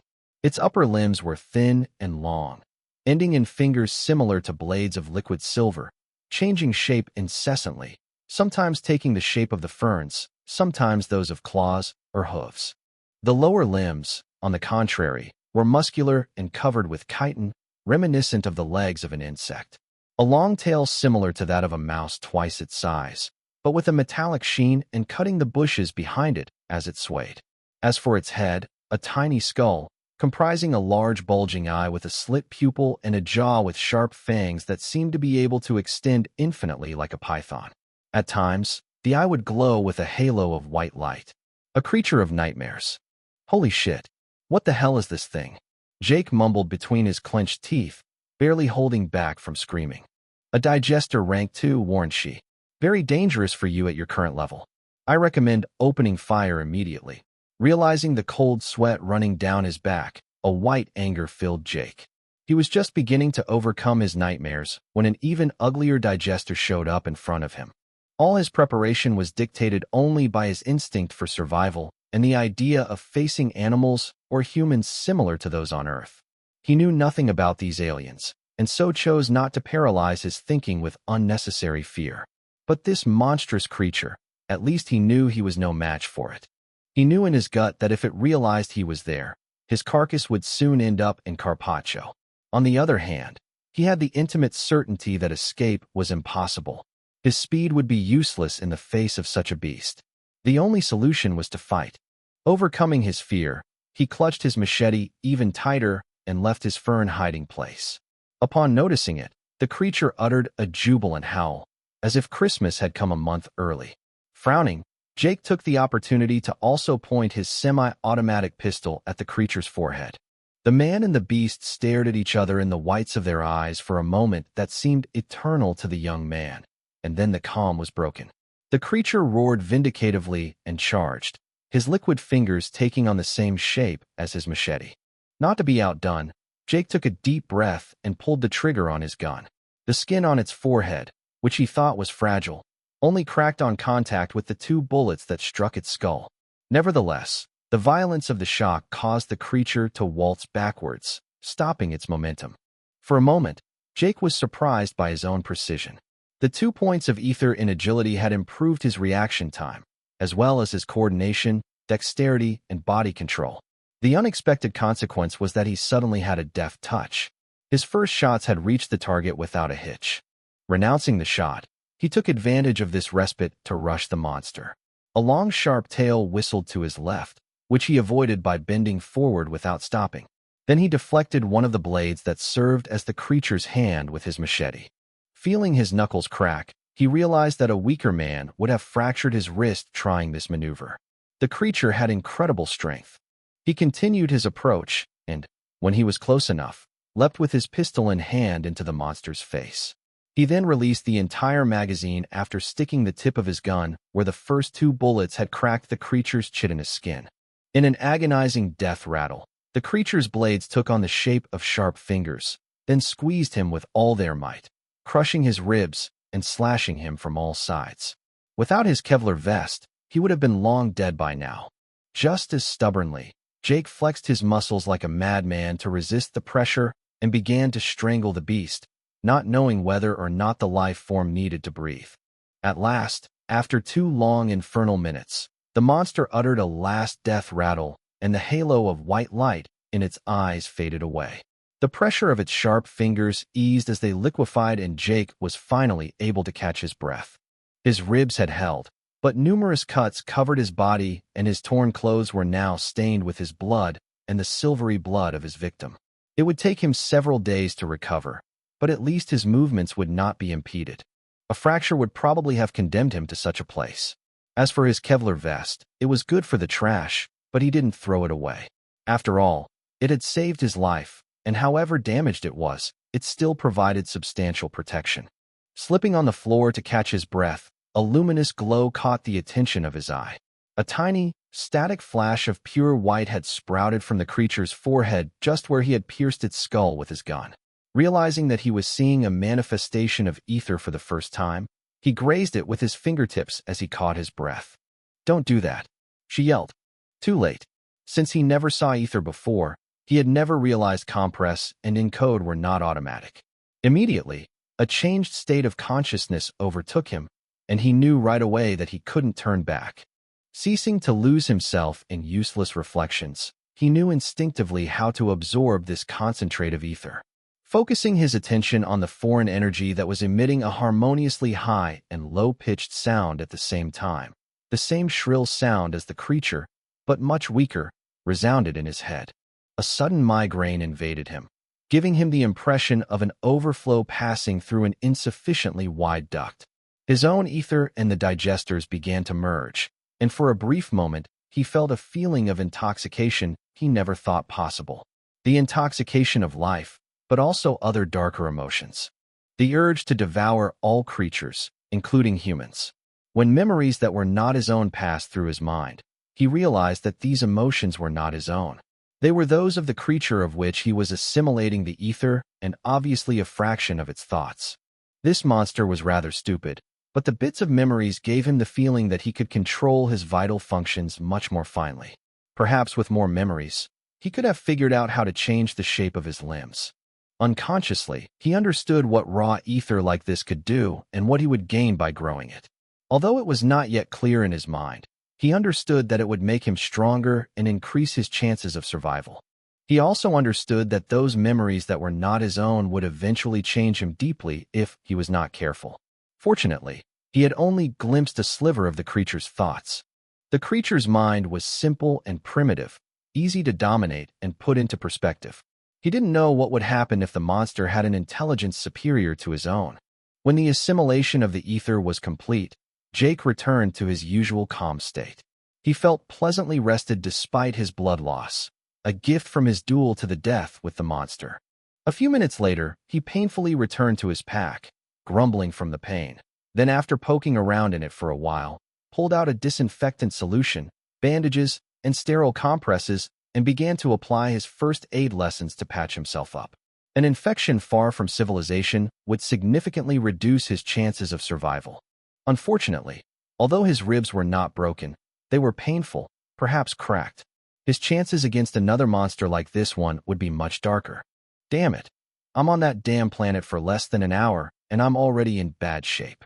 Jake sighed as he was taking a bite out of a high-protein bar to recharge his batteries. He didn't even realize at the time that he had just slaughtered without batting an eyebrow a monster that would have filled his nightmares a moment earlier. Chapter 36, I Feel Different. The battle had been brief but intense, and the blood loss was gradually being felt. He calmly chewed on his protein bar, clenching his teeth from time to time, trying to ignore the pain. Luckily, his trusty cat Crunch, who was nowhere in sight at the time of his battle with the digester, came to rub him for comfort. Or not. Instead, Crunch cautiously approached the corpse, then sniffed it carefully. After a few paw strokes to test the temperature, the pet began licking its lips. Is it edible? Jake investigated, not convinced that something like this could taste good. It depends. Once the ether is extracted, it is just dead flesh. But it might not be a carbon-based life form, or it might be poison to species from Earth. Either way, if the cat is tempted, maybe it is safe to eat. You can taste a small amount and check for changes in your health via the oracle, she advised. Jake had forgotten that he could test the effect of an herb, medicine, or novel food simply by looking at the changes in status that it caused. He tended not to pay attention to it, but it gave all kinds of information, from blood pH to hormone levels. I also want to warn you, she resumed with an accusing tone in her voice. Don't ever do what you just did again. Uncompressed ether from a digester corrupts. They don't need to bite you or infect you to make you a digester. Just absorbing their excess ether is enough. Even if you don't become one, you won't be the same. The same goes for other life forms, including humans. Remember my soul briefing? For non-evolved life forms, the soul is not stable after death and dissipates quickly. It's different with the ether. It can hold for a while. Unlike the Earthlings, the etheric code of a digester is very sophisticated, even a rank 2. You have literally absorbed a fraction of a digester's soul. Don't forget that. Your etheric code has already changed. It may seem epic when you put it that way, but absorb the ether from hundreds of chickens, and one day you'll wake up believing you're one. She's words gave him a chill. He had learned his lesson. Still, he didn't feel responsible for his mistake. If she had informed him earlier about the risks, or the process for compressing the ether, he would not have acted so rashly. Don't ask me why. I don't know. She apologized, glad she didn't have a flesh and blood body, or she would have had a migraine by now. All I can say is that they've activated the Ether Vision feature, normally only available at Authority Rank 3. That's why you could see this simplified representation of the ether. So compress and encode, which were automatic until now, have been disabled. You can reactivate them with a single thought. Jake couldn't understand how much of the Oracle's system depended on an AI and how much depended on the decisions of individuals. Nevertheless, he reactivated both functions. No one knows. But decisions about planets like this are usually made by a single Oracle overseer. They are the Oracle sycophants, and are usually failures or deserters on the scale of the entire mirror universe. But on the planets under their jurisdiction, they are gods. She seemed to have a certain hatred towards these representatives. For an AI who was supposed to have no emotions of her own, it was more than surprising. But it had been a long time since Jake realized that she was much more than that. At least the Oracle Overseer seems fair. Seeing the ether has its advantages. What you did earlier, in moderation, can save your life. She toned down what she said before. In any case, putting his injuries aside, he was in a pretty good mood. His authority level hadn't suddenly jumped to rank 3 just because he had defeated a digester LVL2. According to She, only the murder of the first digester would allow him to pass rank 1 by skipping all other prerequisites. The main reason was because the Oracle distinguished civilians from fighters by this simple feat. The real reason, however, was that killing a digester LVL0 gave between 100 and 500 points. This was enough to fill the 100-point gauge of rank 0. When a level was reached, the excess points were just wasted. Moving up to higher ranks usually required a lot of preparation beforehand. With the 7 digesters he had killed in the last 3 months, he had accumulated about 2,100 points. With the one he had just killed, he had 5,200/10,000 points. A digester LVL1 was worth between 500 and 2,000 points, while a LVL2 was worth between 2,000 and 5,000. So the monster he killed was a lightweight. The reason why a digester could be worth as much as a higher-ranked digester was because some of them couldn't evolve, but that didn't stop them from continuing to grow and accumulate ether. It had already been said, but Jake was oddly well.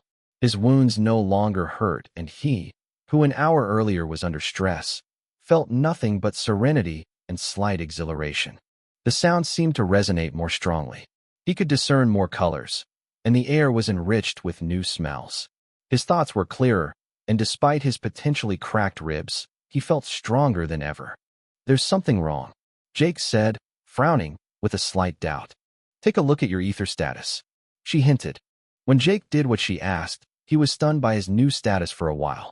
His ether, which had been 10 points overall except for a 12 in agility, now looked like this. Ether status: Strength, S 12 points. Agility, A 13 points. Constitution, C 13 points.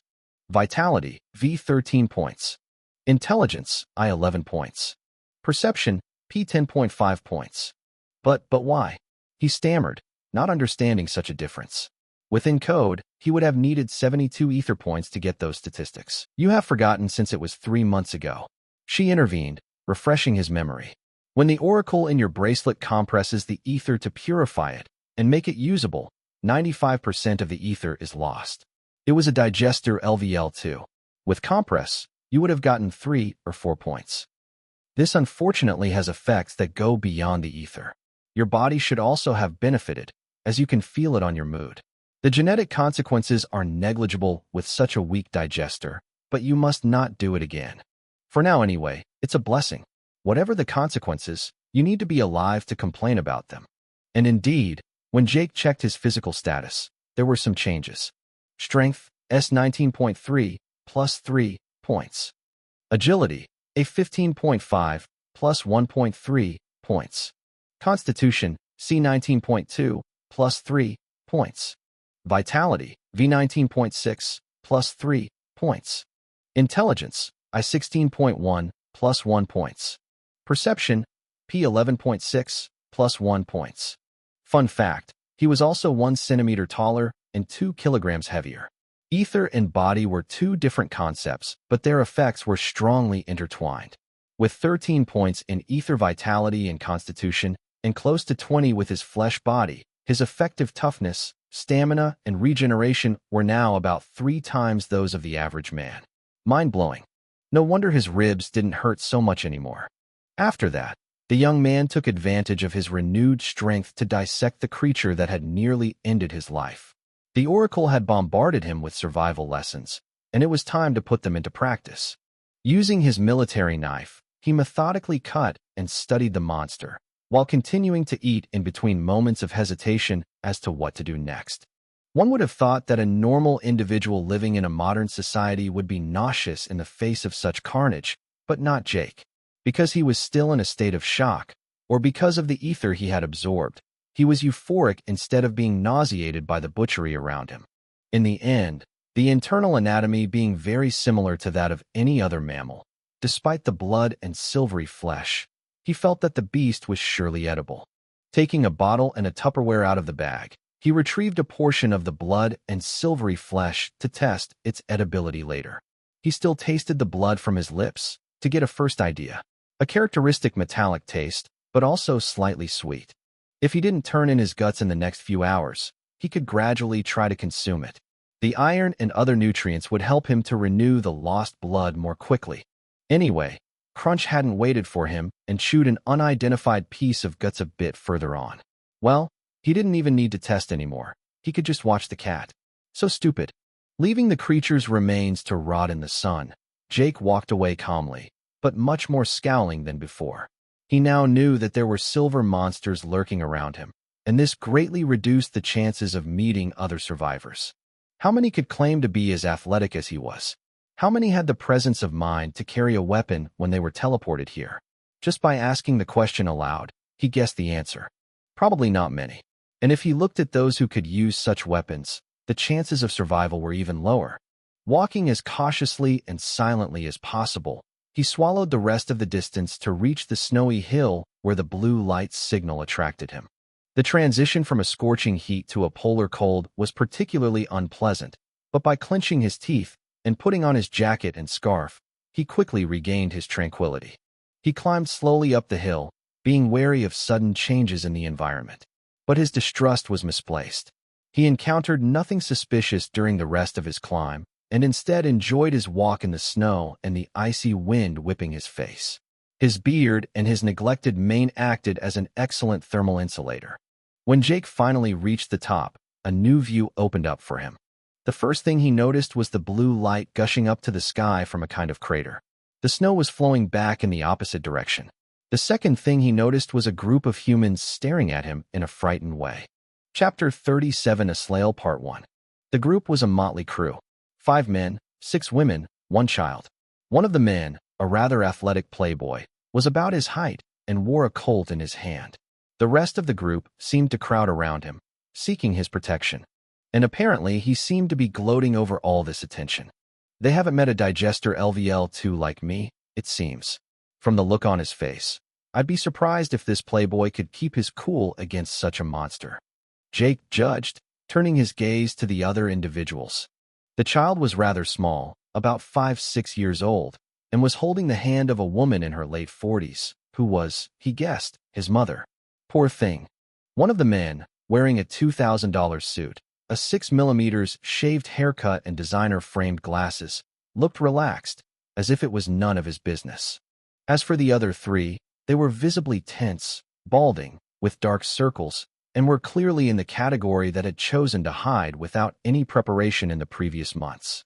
In other words, weak-minded people who let themselves be guided and paralyzed by their fear. Finally, the 5 young women were all in their 20s, and the oldest was probably no older than him.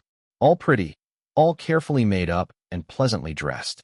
Probably the procession accompanying and admiring the playboy from some college.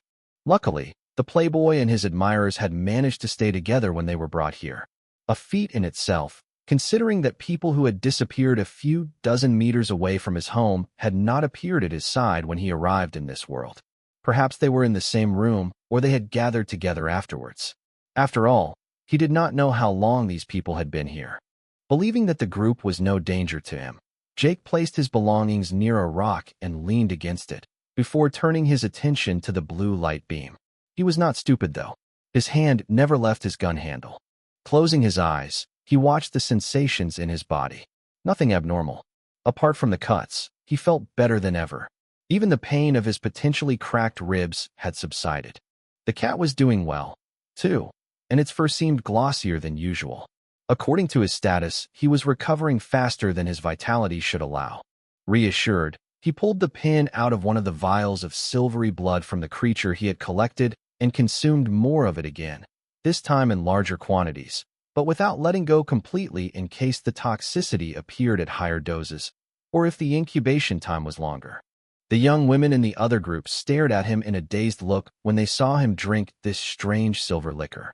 The older woman grabbed her child's hand and stepped back a few steps as she recognized the substance. Surprised at their reaction, Jake was able to confirm that their group may have had some unexpected circumstances before arriving here. Remembering the sounds of gunfire earlier, he made the association with the Playboy's Colt. Digest through LVL-1 at most, he estimated. According to his theory, the creature they faced was probably younger and weaker than the one he shot on the way, or their group was initially larger, and some had been sacrificed to allow the others to survive. Or the Playboy was a much better shooter than he thought. But the terrified expression and pale complexion of the members of this group rather corroborated the second hypothesis. Considering that, in the end, information was life, he suddenly got up to walk with a measured pace towards the other group. Just as Jake was about to break the ice, the blue light beam intensified and the sound of thunder resounded. Stopping his movements, he and the other group turned their attention to the light, and suddenly a human-like individual came out of the blue light. Resembling, because he was clearly humanoid, but different from a human too. First, he was quite tall, almost 2.40 m high. His hair was silvery like the blood of the creature he had killed. From his silvery eyes, a white-blue incandescent light pulsed. His golden skin was iridescent with an array of white light representing a pattern similar to the integrated circuit of a computer. His ears were pointed like those of fictional elves, and he was wearing a costume made of silver as well, reminiscent of the nobility of who knows what kind of idiot king. He wore a puffy epaulette stitch, half-long trousers, moccasins, and a pair of mismatched tights. A clownish individual, but one who in this place and these circumstances did not inspire the desire to laugh. Exulting from his smashing entrance, the silver jester greeted them with a perfect curtsy. "Greetings, my friends. My name is Aslael, but around here the players call me the instructor." He introduced himself in a twangy voice that Jake found horribly unpleasant. The Joker smile was even more so, and made your bowels wag. This character looked like he had just been released from a psychiatric asylum. The other group was obviously thinking the same thing, since the Playboy was clutching his Colt so tightly that his knuckles were bleached. Instead of hiding from him, the rest of the group had slightly corrected their position to hide from the so-called instructor. Laughing at their reaction, the so-called Aslael burst into a crystalline laugh, which gave them the chills. At last, after almost a minute, he stopped laughing and sighed. "Every time, it is the same old story," he exclaimed with a sorry look on his face. "I don't understand how all these newcomers don't appreciate the extreme nobility of my appearance. Anyway, I guess I'll just explain the rules to them and go home." When Jake heard the word rules, he focused his attention back on the Silver Man's words. The word players had also caught his interest. The other group had obviously not noticed anything, still obsessed with their distrust of the newcomer, except for the businessman with glasses who was staring at the Silver Man with an extremely serious expression on his face. At least two here who seem to have their heads on their shoulders. "Oh, rank 1 authority. With a recruit here, it'll be easier," commented Aslael appreciatively, nodding happily to Jake and the man with the glasses. "Since I have at least one person's attention, and since we are not expecting anyone else, I'll get started." At that moment, even the few idiots who weren't listening came out of their torpor. "First of all, welcome. Welcome aboard planet B-842, he said mischievously.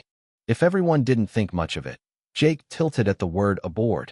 It was rather unwelcome, since it sounded like an invitation to a cruise rather than welcoming refugees whose planet had been stolen.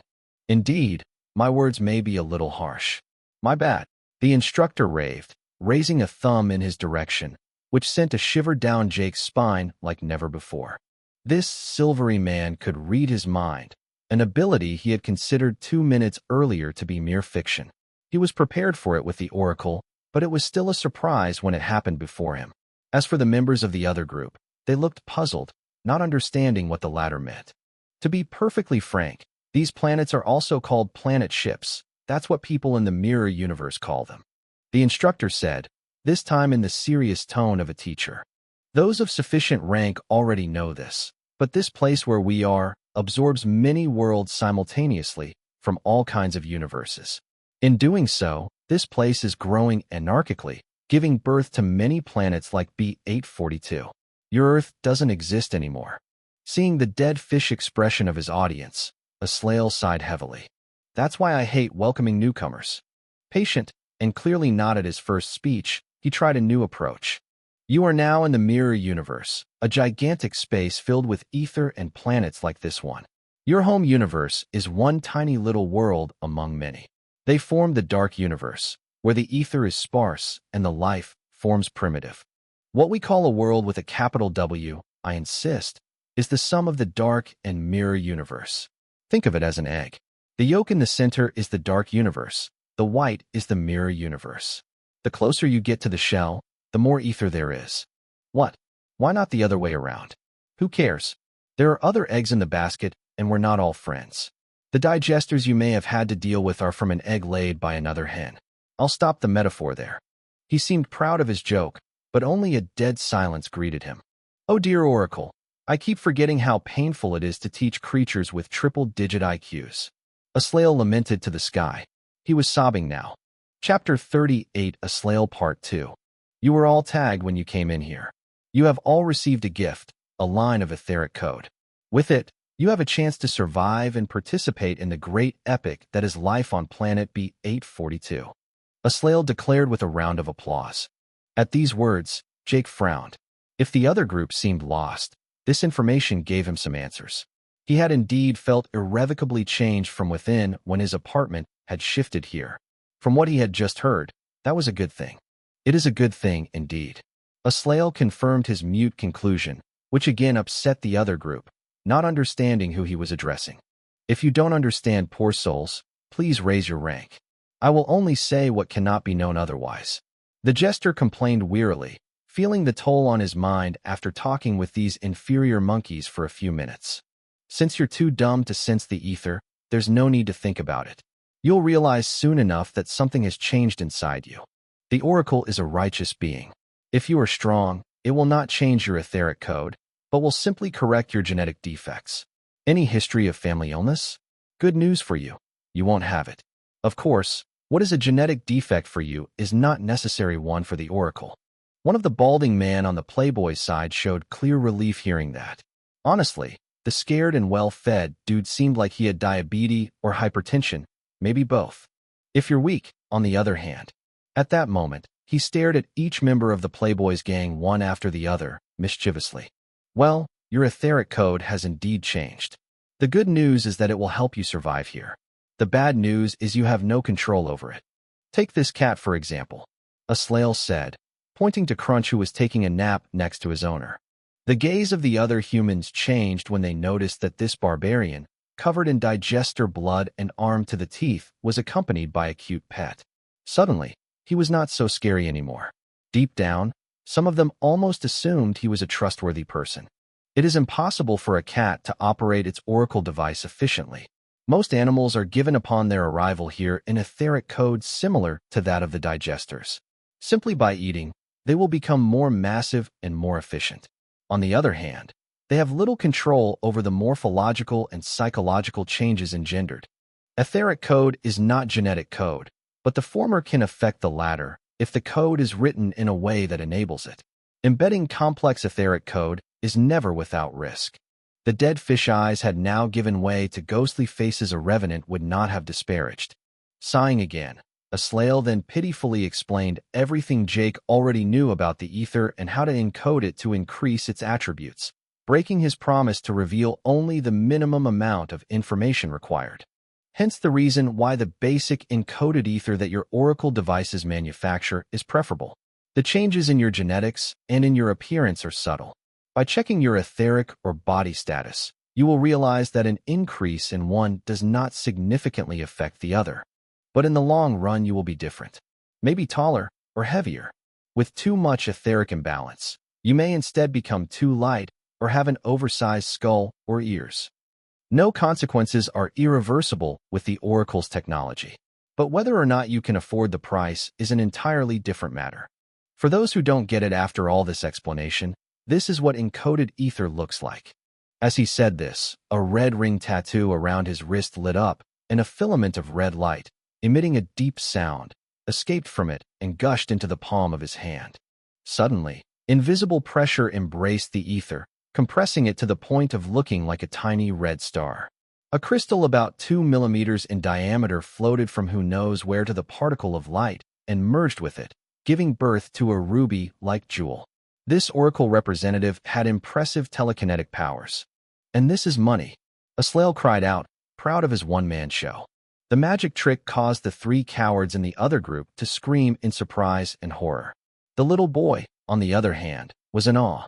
The playboy, the 5 young women and the man with glasses didn't react, which confirmed his hypothesis that they had confronted a creature and thus seen his ether after its death.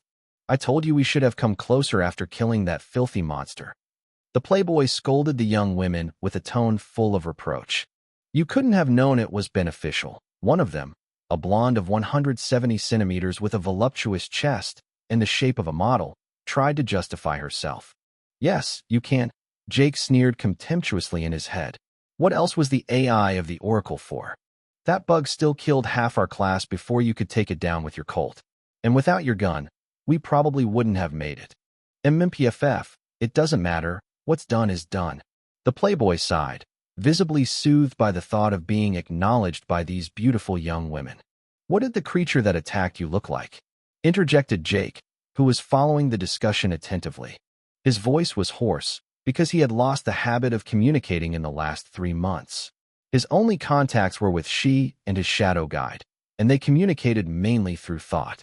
His deep voice surprised the playboy and his companions, but not the man with glasses, who answered. When we were taken here, we were in a shopping mall, explained the man with the glasses in a much softer voice, contrasting with Jake's. Only a fraction of the mall was washed away where we were, but there were more than 30 of us when we got here. After doing a little scouting, we spotted the blue beam and decided to go there. Unfortunately, halfway there a strange gray creature, the size of a big wolf, chased us. It was moving much faster than us and could change the shape of its forelimbs into different sharp objects. It killed about 10 people before Kyle managed to put a bullet in its head. But in the meantime, we lost the rest of the group, and if they didn't get here, I'm afraid they're dead. Your creature is different from the one that attacked me. Mine was bigger. Jake concluded, reasoning aloud with an analytical coldness that petrified the members of the other group. Bigger? With the size of a wolf, more than 10 people are dead. It's entirely possible, Aslael added, in an amused tone. Their distress seemed to make him happy. To be completely honest with you, every living creature has its own set of bacteria, germs, and parasites. A world, or if you prefer, an oracle is no exception. Seeing the explosion of thought in Jake's mind, the instructor realized he had made a blunder. Oh my, I spoke too much again. Aslael stammered, hiding his mouth with both hands like a tattletale caught revealing a secret. Well, these creatures you have met, we call them digesters. They are born spontaneously out of the dream ether that our world exhales and therefore make up the atmosphere of this place. The closer you get to the outer edge of the mirror universe, the higher the density of ether, so much so that for the moment your human bodies cannot survive it. Not because of the ether itself, but because of its effects on the physical laws that are magnified, including gravity. Ether density being low around here, you are unaware of its presence, and the digesters being born around here are small and fragile. Small and fragile. Everyone's expressions became sinister when Aslael uttered these words. Half their group had been decimated. Nevertheless, you are also breathing this ether right now, about twice as dense as on Earth. This is contributing to making you stronger. You will recover faster from your injuries, and assuming you survive by staying in this area, you have good chances of living 200 years. This passive ether does not appear in your status. Depending on where you are, it fluctuates, and that ether is quickly lost if you return to a poorer place. B842 is at the entrance of the mirror universe, near the dark universe. This planet is so large that even if you moved at the speed of light for several years, you couldn't make it full circle. In other words, here's my advice. Don't look for your loved ones. Leave it to fate. Hearing this, Jake became slightly depressed. However, his depression was short-lived. He soon saw another, more promising solution. There is, of course, a way to find your friends. The instructor nodded appreciatively to Jake again. Become stronger and head for the Oracle cities or the cubes. So that brings me to the three futures that lie before you. Civilians, evolvers, or players. Chapter 39: Civilian, Evolver, and Player. First of all, a first obvious point should be made. You've all been evolvers to some degree since the day an Oracle device merged with you. Aslael calmly disclosed. Also, even if you don't wanna, you won't have a choice. Since by the very nature of the digesters, we can't prevent them from spawning everywhere. Even if you were to stick your head in the sand, one of them might well appear in your own home. The three old scaredy cats kept shivering like they were suffering from a high fever. Those monsters were too terrifying. How could they fight those things? They were afraid of their own wives. A digestu? There was no need to talk about it. Evolver simply means to actively pursue self-evolution, to become the best version of yourself. In that, the role of the Oracle device on your wrist has not changed. The jester reminded them, shrugging his shoulders. This naturally involves the accumulation of ether, which is also the only currency recognized in the mirror universe.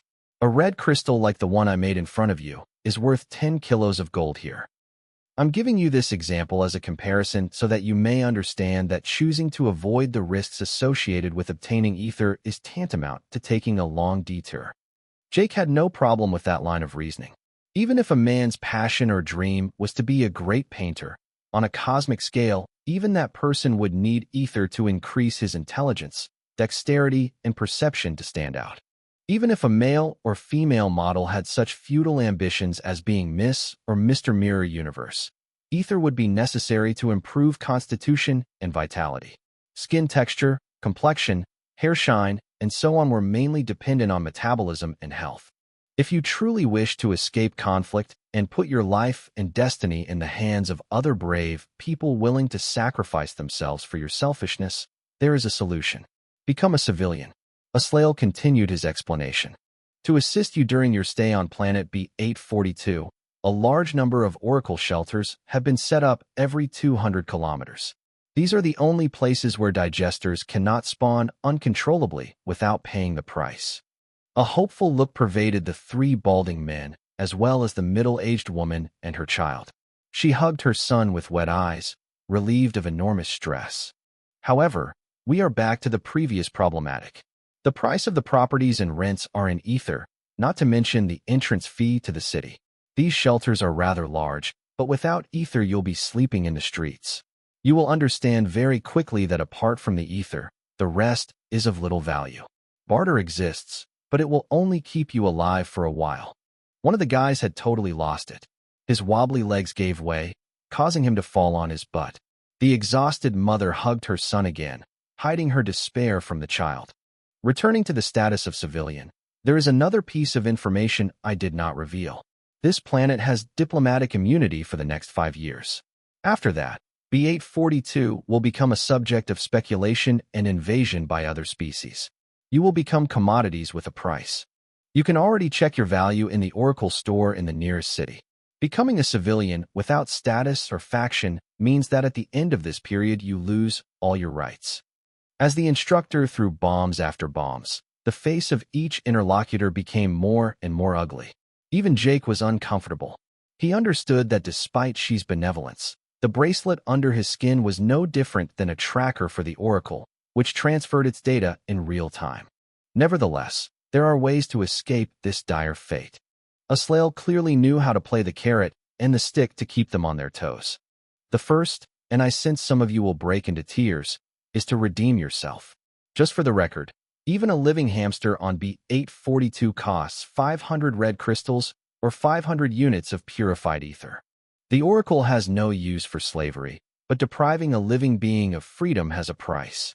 If you become someone else's slave, know that you probably didn't deserve the price he got you for. Aslael taunted them sardonically.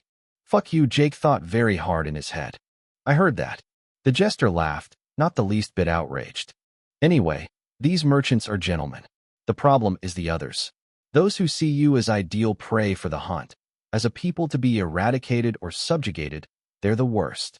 So you have to ask yourself, how can you stand up to these alien evolvers who've had so many years to perfect themselves? Two ways, which are interconnected. Increase your authority level or oracle grade if you prefer, or become a player. For the first way, be aware that it is impossible to buy or obtain information about an individual with an oracle grade higher than yours.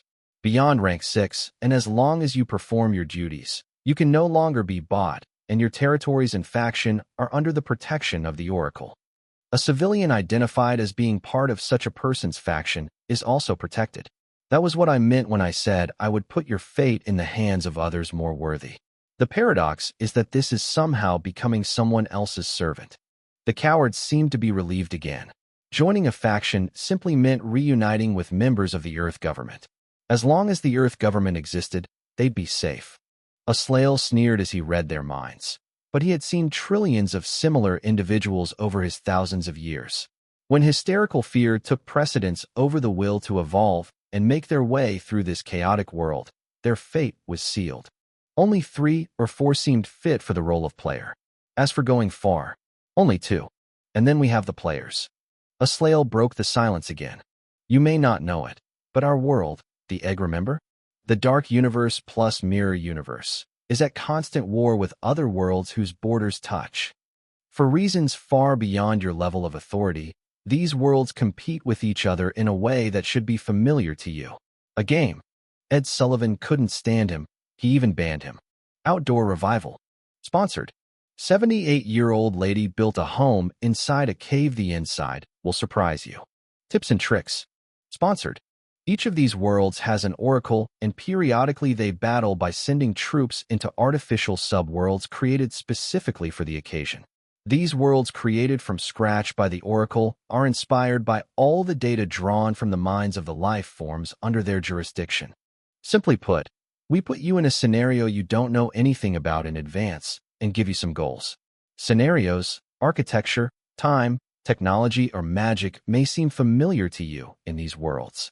After all, the oracle gets those ideas from all of you. Aslael clarified. It didn't seem that bad from Jake's perspective. He didn't quite grasp what these oracles were getting out of this little game they were playing.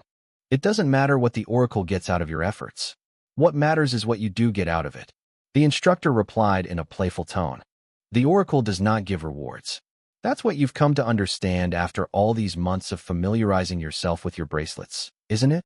The rewards offered by the coaching function are only what you naturally get for your efforts, right? Oracle ordeals are different. The better your performance, the better the final reward. When you find out about the real price of these ether rewards in an oracle store, you'll understand why so many choose to become players. These ordeals follow a sequence, with the difficulty increasing by 1 notch each time. The difficulty is based on ether's level. If you fail an ordeal, it's game over. If by some miracle you survive, you will be known and respected for the number of ordeals you have successfully completed.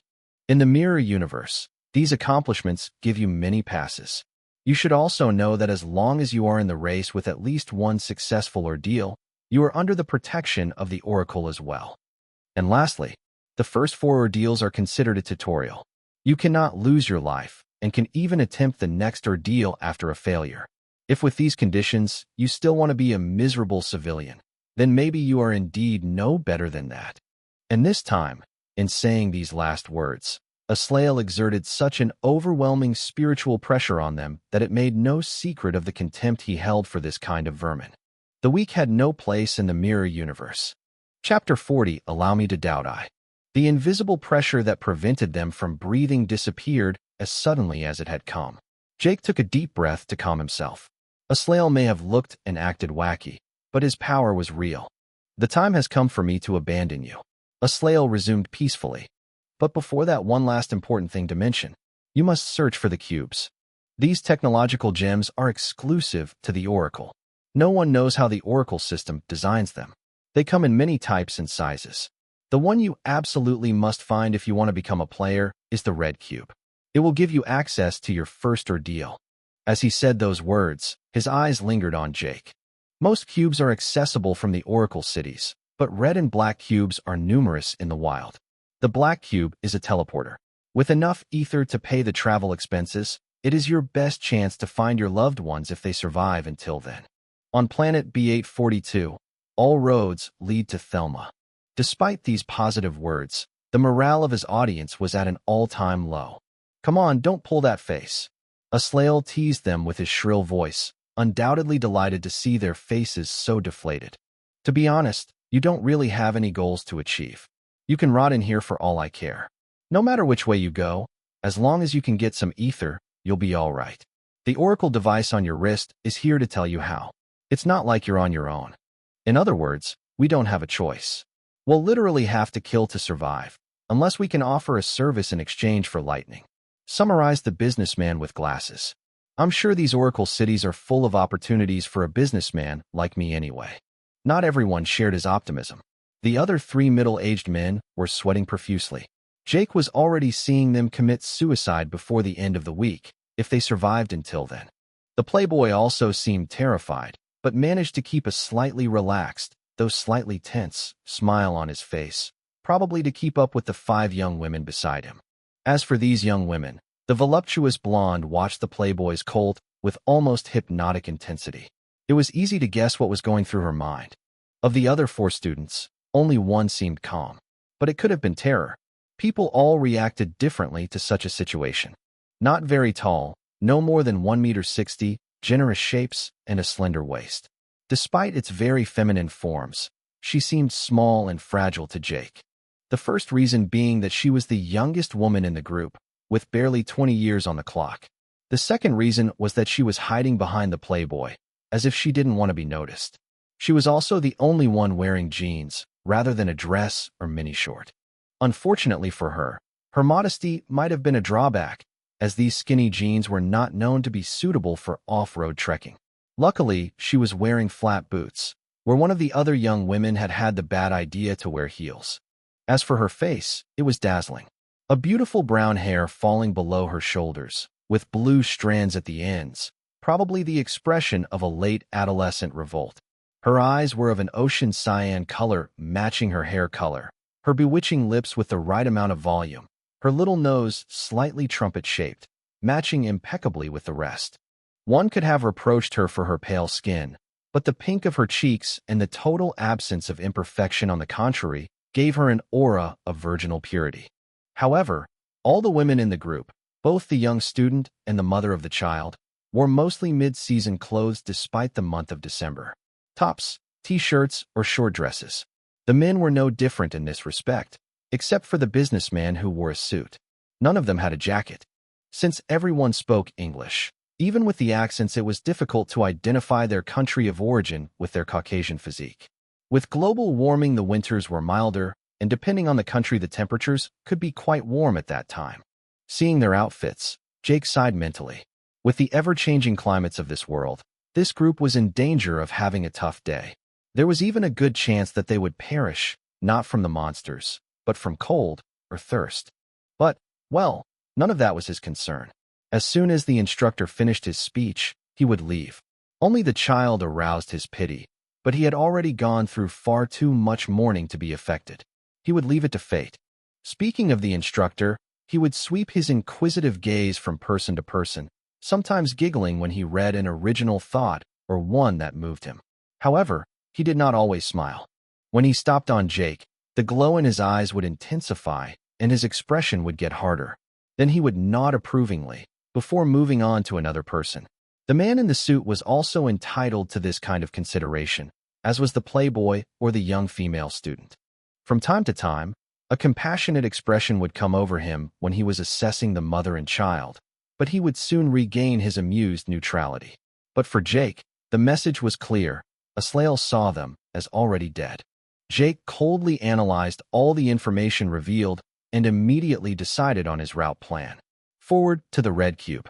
According to the Oracle, One of these cubes was not far away, but in the opposite direction to the nearest oracle city.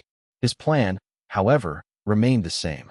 Even if after his death battle against a digester LVL2 his ether and body stats had increased, he was just confident to handle only one digester of this level. A level 3 or a group of these creatures, and he would literally gamble his life on a dice roll. The first ordeal would undoubtedly be a terrible challenge, but he would come out stronger and more importantly alive, since the oracle guaranteed their survival on the first 4 rounds. Aslael suddenly clapped his hands, which suddenly took Jake out of his inner monologue. He then realized that the instructor was simply applauding him. "You've got potential, kid. That deserves a little nudge. Here, take this." Jake grabbed the silver cubic object thrown at him by the trainer and put it away without looking or showing any change in expression. This sequence of events happened so fast that it seemed as if nothing had happened, but unfortunately the group was perfectly attentive and didn't miss any of the injustice. "Hey," the playboy snarled, in a stirred-up tone. "Why does he get a gift, and we don't? If he's as good as you say he is, his chances of survival are already better than ours." Then the rest of the group voiced their own feelings of injustice, with the exception of the man in the suit and the young woman, who remained silent, though they stared at the pocket in which Jake had put the silver cube. Seeing that Aslael continued to smile and look up at the sky as if he could not see them, the group turned their anger to the recipient of this attention, Jake. "Hey, let's see what you got." The playboy assaulted him, suddenly pointing his Colt at Jake. "Sorry, buddy, but there's no way we're letting you walk away with something that could save our lives. I'm not just thinking about myself here. I'm thinking about the rest of the group." Jake gave him a predatory look. It was only then that the playboy realized that the man in front of him, the man he had pointed his gun at, was an athlete with a ripped physique against whom he wouldn't stand a chance in single combat. The tangled hair, the shaggy beard, his eyes of embers, the machete in his right hand, the semi-automatic pistol stored in his belt. Everything about this man reminded him of a ferocious beast capable of crushing him like an insect. "What if I don't feel like it?" Jake replied nonchalantly, staring down at him. The playboy was terrified, but he couldn't back down now. His reputation depended on it. Taking a deep breath, he repressed the terror in his voice and forced himself to answer threateningly. "You will pay the consequences," he declared, raising the safety of his Colt to give credence to his words. The playboy looked to the women behind him for courage. Fatal mistake. At that moment, a sharp pain in the crook of his wrist made him drop the gun. The pain was so extreme that his vision blurred and tears came to his eyes. He could no longer feel his right hand. An oracle path beautifully executed. The fact that his 2 statuses combined gave him an explosive speed almost 3 times that of the average man must have played its part. "Allow me to doubt it," Jake simply replied, picking up the Colt, emptying its cylinder and handing him the gun and the 3 remaining bullets in his other hand. He then let go of his victim's twisted wrist, dusted off the playboy's white shirt, and went back to his seat as if nothing had happened. Chapter 41. Sit down and spread your legs. The playboy stared at the inside of his wrist with an empty mind, asking himself all sorts of questions. He hadn't seen the man move, just felt his wrist and thumb twist in a direction his joints weren't designed for.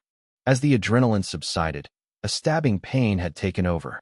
The good news, however, was that despite being brutalized against his will, the savage had restrained himself. He was in pain, but he didn't have a fracture or a sprain. He realized that at no time had his tormentor let his guard down in their presence. He had always been prepared for the worst. A nervous laugh of acceptance invaded him. This time he had really lost face in front of his groupies. But at least he had learned a hard lesson. Never underestimate your enemies. Aslael hadn't budged from the beginning until the end of the confrontation. Seeing that the show was over, he began to give them some final advice. "This gift may seem unfair, but it came from my own pocket. The oracle doesn't do welfare." The instructor justified himself shamelessly. "However, I'm in a good mood, so I'm going to do charity work for today." A ring of red light shone again from his own right wrist, and from it gleamed a handful of red crystals no bigger than peas. Enough to give 1 to each person. The crystals levitated up to them at face level, waiting to be caught. When Jake received his, he was able to confirm with his system that they were worth 1 strength ether point. He immediately absorbed the ether into his body, the crystal reverting back to a simple, inert diamond which he stored in his bag. His strength ether stat now peaked at 13. Now that you are all ready, I wish you all good luck. Perhaps one day we will meet again. Before they could ask one more question, the clownish-looking instructor leapt into the beam of blue light and disappeared. Still, they were given a piece of advice they could have done without. Try to avoid dying too soon.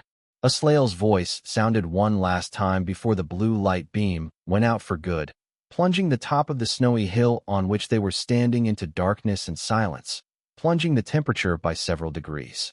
After the light beam disappeared, the brightness dropped several notches. Even though it was past noon at the most according to Jake's estimate, and the sky was empty of clouds, the contrast had still made him lose his bearings. It took a minute for his pupils to get used to the daylight. When he could see properly again, he picked up his package, woke Crunch up, and started striding down the hill without giving a glance to the group of doomed people behind him. The playboy, and most of the group behind him, sighed with relief as he left, happy to get off so lightly. Especially the playboy for threatening him with his Colt. At least he would remain the leader of this group as long as he had a few bullets left. There were still 9 bullets available, plus the 3 that the stranger had unloaded from the barrel of his Colt before returning it to him. One might wonder why a young man would carry a gun and so many spare bullets in a shopping mall before being transported back here. The answer was simple. He wasn't smart, but savvy enough to notice how quickly the order had degenerated after the Oracle devices appeared. However, even before he regained his customary arrogance, he heard, "Wait!" yelled a shallow voice, but loud enough to reach Jake's ear. He stopped walking and turned halfway around to stare at the woman who had called out to him. The youngest woman in the group was facing him. She had run behind him to catch him. Not far behind her, however, stood the man in the suit with glasses. The young woman's heart was pounding, afraid to talk to this demon armed to the teeth. At least that's how she saw him. So impressed had he been when he had disarmed the playboy. On the contrary, the man in the suit remained calm, but there was an expectation in his eyes. "What is it?" Jake asked quietly, his expression totally neutral, neither friendly nor hostile. He could hardly imagine that a few months earlier he was unable to hold his gaze with a woman his age. He was still socially awkward, but emotionally he was now completely detached. Although she feared that he would ignore her, when he replied she was so surprised that she forgot what she wanted to ask him. You," she babbled, trying to pull herself together. But her efforts proved futile. Fear held her and prevented her from reasoning normally. Fortunately, the man in the suit came to her rescue, like a hero from heaven to save the damsel in distress. "I think what she wants to ask is, may I come with you?" "Of course my question is the same," he affirmed, putting his glasses back on in a gesture probably repeated thousands of times. Taking another look at the young woman, he saw the relief in her posture when she managed to convey her message, even though someone else had said it for her. Nevertheless, Jake did not intend to accept this easily. He did not have time to deal with 2 burdens. However, he was not immoral either, even though he did not intend to sacrifice himself for strangers. In a world where risk and courage were rewarded, one could not survive simply by seeking the protection of the strong. You had to become strong yourself. And if those 2 people didn't have that ambition in them, he wouldn't accept them. "Why?" he simply asked, staring at each of them in turn with an inquisitive gaze. Because you're strong," she replied in a determined tone. "I'll have a better chance of surviving if I can follow you. I promise, I won't ask for anything. I'll just follow you. I'll learn to survive quietly without making any noise. But if I stay in the other group, I've never been scouting or hiking or camping after all. Frankly, I won't last 2 days on my own, and I have enough sense to know they don't know any better than I do." I reckon that's an acceptable answer," Jake agreed after weighing the pros and cons. "What about you?" he asked, turning his attention to the gentleman in the suit. "What about me?" the businessman retorted with an air of defiance. "Isn't it obvious? As the lady said so well, you only have to look at me to know that I have no experience of survival in the wilderness, and sure enough, neither do the others. Besides, it doesn't take a genius to understand that when the other fool runs out of bullets, the first digester we come across will eat us alive. Like her, I understand that you're not a Samaritan. Nothing is free in this world like in ours. You mustn't forget that I'm a businessman first and foremost, and a good one at that. My wallet can attest to that. Saying this, he pulled out a wad of bills before tearing them up and throwing them in the snow, knowing that this money would not be of much use in this world. The playboy, like the rest of the group, were too far away to hear what he was saying, but they felt a twinge of sadness when they saw him squandering all that money. I guess that answer will do the trick, too. Jake approved. Before we get started, here are my rules. They're non-negotiable. First, I can teach you how to fish, but you get no fish from me. Second, if you slow me down, I won't hesitate to give you up. Third, I advise you to get rid of those clothes the first chance you get. In case you haven't noticed, the climate, like the temperatures here, is not stable. And those jeans, they'll slow me down. The young woman swallowed when she heard him mention it. Indeed, her tight jeans had a small range of motion and were irritating her inner thighs. The hours of walking that had taken her to the top of the hill had left their marks.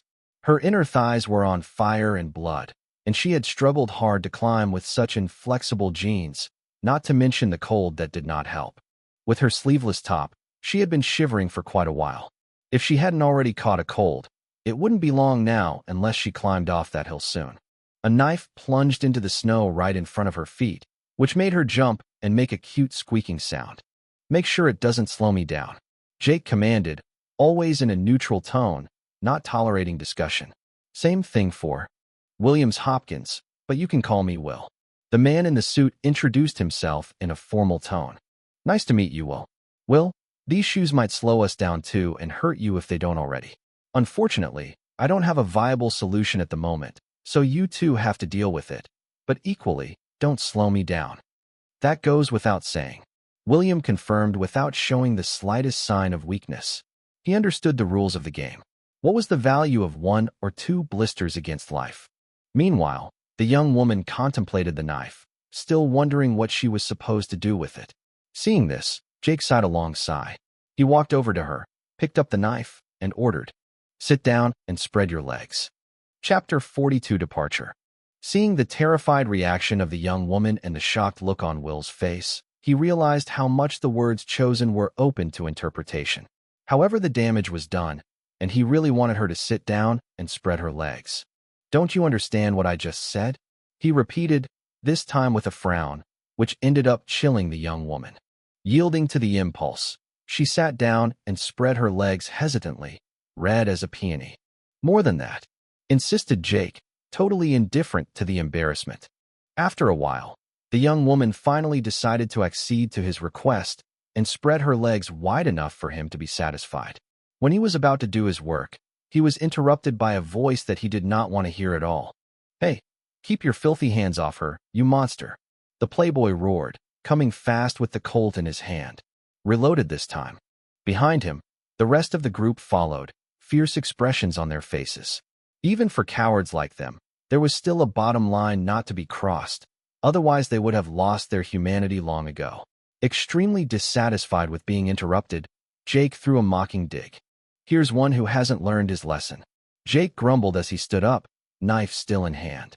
"Need a wake-up shot?" At these words, the playboy lost all his courage and unconsciously took a step backwards. Jake then knelt down again, bent down with his knife, began to tear the young woman's jeans, then, nothing. What he had to do was done. The young woman who had closed her eyes, totally convinced that her most precious thing was going to be taken from her, opened them again with a deeply lost look on her face, trying to understand why nothing had happened. "Silly girl," Jake commented, before putting the knife away to finally get going again. Realizing that she would not be desecrated in the snow by a stranger, she began to tremble, half laughing, half sobbing. Gradually regaining her usual phlegm, she looked at her crotch. A cross had been drawn with a knife in the most intimate part of her person, opening the jeans halfway down her thigh, where her underwear could be seen. When she saw this, she shamefully tightened her legs and immediately began to run behind the frightening man before he got too far ahead of her. Fashion or survival, she had made her choice. In any case, she noticed that the jeans no longer hindered her movements. He had also slashed the fabric in other strategic places, such as in the crook of her thighs or knee, so that she wouldn't be hindered in her movements. She was surprised at his speed and precision, but if she had Jake's stats before her very eyes, she would have understood better why it seemed so simple to him. "Amy, Where are you going? The playboy asked, puzzled at her decision. He barely knew her from college. She was one of the new friends recently introduced by his procession of groupies, but it was clear that their friendship had no solid basis. We leaving you. Will enlightened him. Don't take this personally, but I trust him more than I trust your cult. Goodbye. Without further ado, the businessman started trotting behind the young lady. As for the playboy, he glanced at the group of people behind him, probing their reaction. He was worried for nothing. The majority seemed relieved to see them leave except for the child. As for the young women who should have been Amy's friends, an expression of contempt was on their faces. They would not abandon him anytime soon. Sarah, wasn't she your friend? The playboy asked, confused. The 25-year-old blonde woman uttered a haughty HMMFF in reply. Just a new girl looking for friends. We weren't going to leave her alone, especially such a pretty girl. But then, we have to be honest, she didn't have much in common with us. She didn't talk much, just followed us around, but you could tell she was bored. I guess it was bound to happen. But I wouldn't have thought she'd leave us to go off with that savage. Look at him. You can tell right away that he's a criminal or some kind of psychopath. You saw it right there, Kyle. If you hadn't come, he probably would have deflowered her in front of us. Haha, good point. Good thing I was there. The playboy self-flattered, although deep down he thought it didn't really look like an attempted. Even more profoundly, he even thought that if the threatening man had wanted to her in front of them, he would have done so regardless of the Colt pointed at him. Just thinking about it gave him shivers down his spine. He was careful not to contradict Sarah, however. After all, up to now she had been his most faithful follower, and they shared much more than just friendship. Still, they couldn't be said to be alike. Sarah's friends had all shared his bed at one time or another, but that he would refrain from telling her. Only Amy had escaped that fate, but after all she was new to the group. So what do we do? Asked Sophie, another one of his groupies, a brunette who had abused tanning beds and was always all tarred up. You heard the clown. Sardonically replied Sarah. According to my oracle, the nearest shelter is in the direction we appeared. We can take this opportunity to return to the mall that was transported with us to replenish our supplies. There we try to hunt what we can for the ether or join a larger group. You don't think Kyle's Colt can shoot forever, do you? The interested party made an irritated growl, but he did not contradict her. He agreed with her, but did not dare to give his opinion for fear of being seen as a coward. He wanted to join an Oracle City, but with the number of digesters lurking in the way, it was suicide. The instructor had made it clear what kind of fate the Oracle had in store for the civilians. As for them, they planned to go there immediately without any ether reserve except for one red crystal each. Clearly not a bright idea, considering that half of their group had been decimated by digesters on this very path. So without saying a word, the group set off, cautiously huddled around a young man, a playboy holding a Colt. Meanwhile, Jake had come halfway down the hill. The temperature was already rising, and he had already put away his jacket and scarf. Far from ensuring that the young woman and the man named Will was following, he walked towards a hardwood forest that he had spotted at the top when he checked the path to the red cube. The advantage was that he would have a clearer view than in the dominant tropical jungle to the left of his position. Assuming he was heading north, assuming because the compasses didn't work here, the hardwood forest was to the northeast and the jungle to the northwest. His starting point on B842 was to the south. The Oracle City was to the west. The mapping feature on his wristband had automatically calibrated the cardinal points on his arbitrary decision.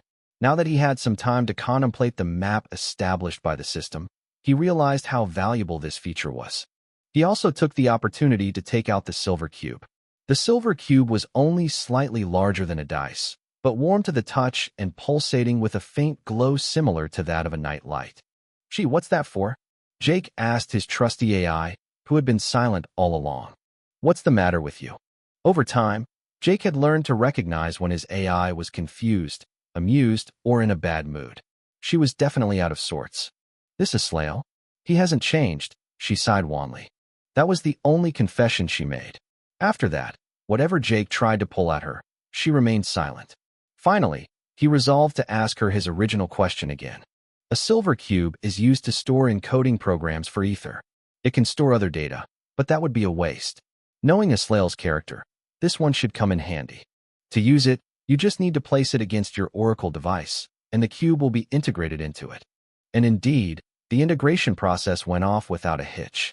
He concentrated mentally to make his bracelet appear, then put the silver cube on it. The silver cube then dissolved like a sugar lump falling into a hot coffee pot.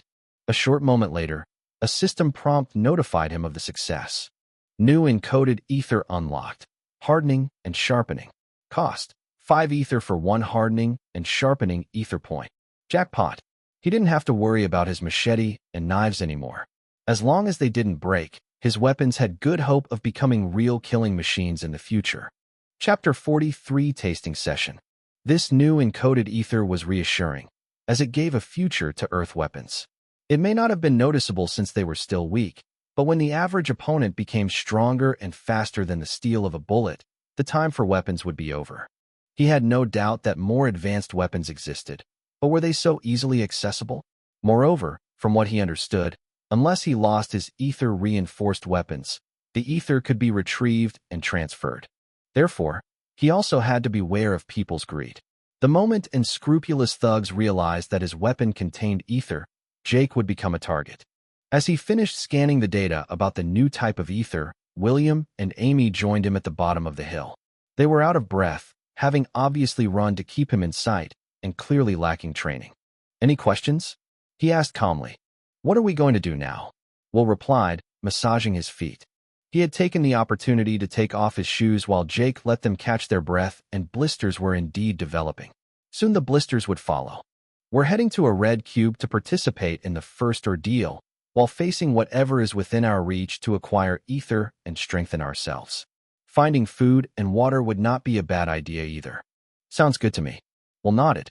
"On the other hand, if the 3 of us are going to go for a walk together in the next few days, I suppose it would be good form for all 3 of us to know each other's first names. What do you say?" "William Hopkins, if memory is already failing you, at your service." Jake was slightly unsettled by Will's bluntness. When was the last time he'd given his name to anyone? Since the party at Paul's, perhaps? He wasn't sure anymore. But maybe he was an anomaly, and a lot of people like Will had continued to interact with people until the last day. "All right, my name is Jake Wilderth." "Wilderth. Funny last name," Will carelessly commented. "It's a very old family name." Jake didn't care much about his family except for his uncle and cousin, but knowing them, some of them should have survived. The Wilderths were all gifted. If he wasn't a notorious procrastinator and socially awkward, his life would have been very different. "I see," Will replied, seeing nothing at all. "My name is Amanda Allen, but everyone calls me Amy." The young woman, who hadn't said a word all along, introduced herself. "Nice to meet you, Amy," Will replied, politely. "Nice to meet you," Jake added. "Well, now that the introductions are made, I suggest we hit the road for good. I have no intention of spending the night here." Hearing this, Will sighed long and hard, then put his leather shoes back on, pulling a grimace on his face before getting back on his feet, ready to go. As for Amy, she wore comfy boots, and the embarrassing operation on her jeans had paid off. She was no longer restricted in her movements. On the contrary, she couldn't wait to get going, as the cold on the hill had chilled her to the bone. Moving into the unknown, Will and Amy followed in Jake's footsteps, a ball of excitement and fear in their tummies, convinced that what lay ahead of them looked bleak, but that at least they would have the chance to survive a little longer, and maybe even live. The group walked at a brisk pace for almost an hour before reaching the edge of the forest. The foliage of the deciduous trees was now partially masking the sky, and the atmosphere had quickly become more anxious.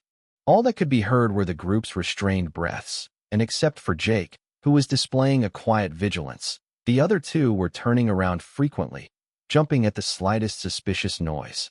From time to time, Jake would stop abruptly and then start up again as if nothing had happened, which made them miss a heartbeat. Sometimes he would kneel down next to a grass, a flower, or a fruit that seemed unusual to him, observe it from every angle, taste it, and depending on his diagnosis, ignore it again or, on the contrary, pick it up and put it away in his huge hiking bag. It must be said that the bracelet had enormously simplified his assessment of the edibility or otherwise of the surrounding flora. All he had to do now was taste the plants in infinitesimal quantities, and then consult the status of his health immediately afterwards. The device indicated the presence of poison in the body or potential harmful effects at higher doses. Since many drugs are also poisons at a certain dose, as are some vital nutrients such as sugar and salt, the status obviously did not indicate a poisoned status at such a low dose. It was Jake who interpreted the variations in his vital signs to make a judgment.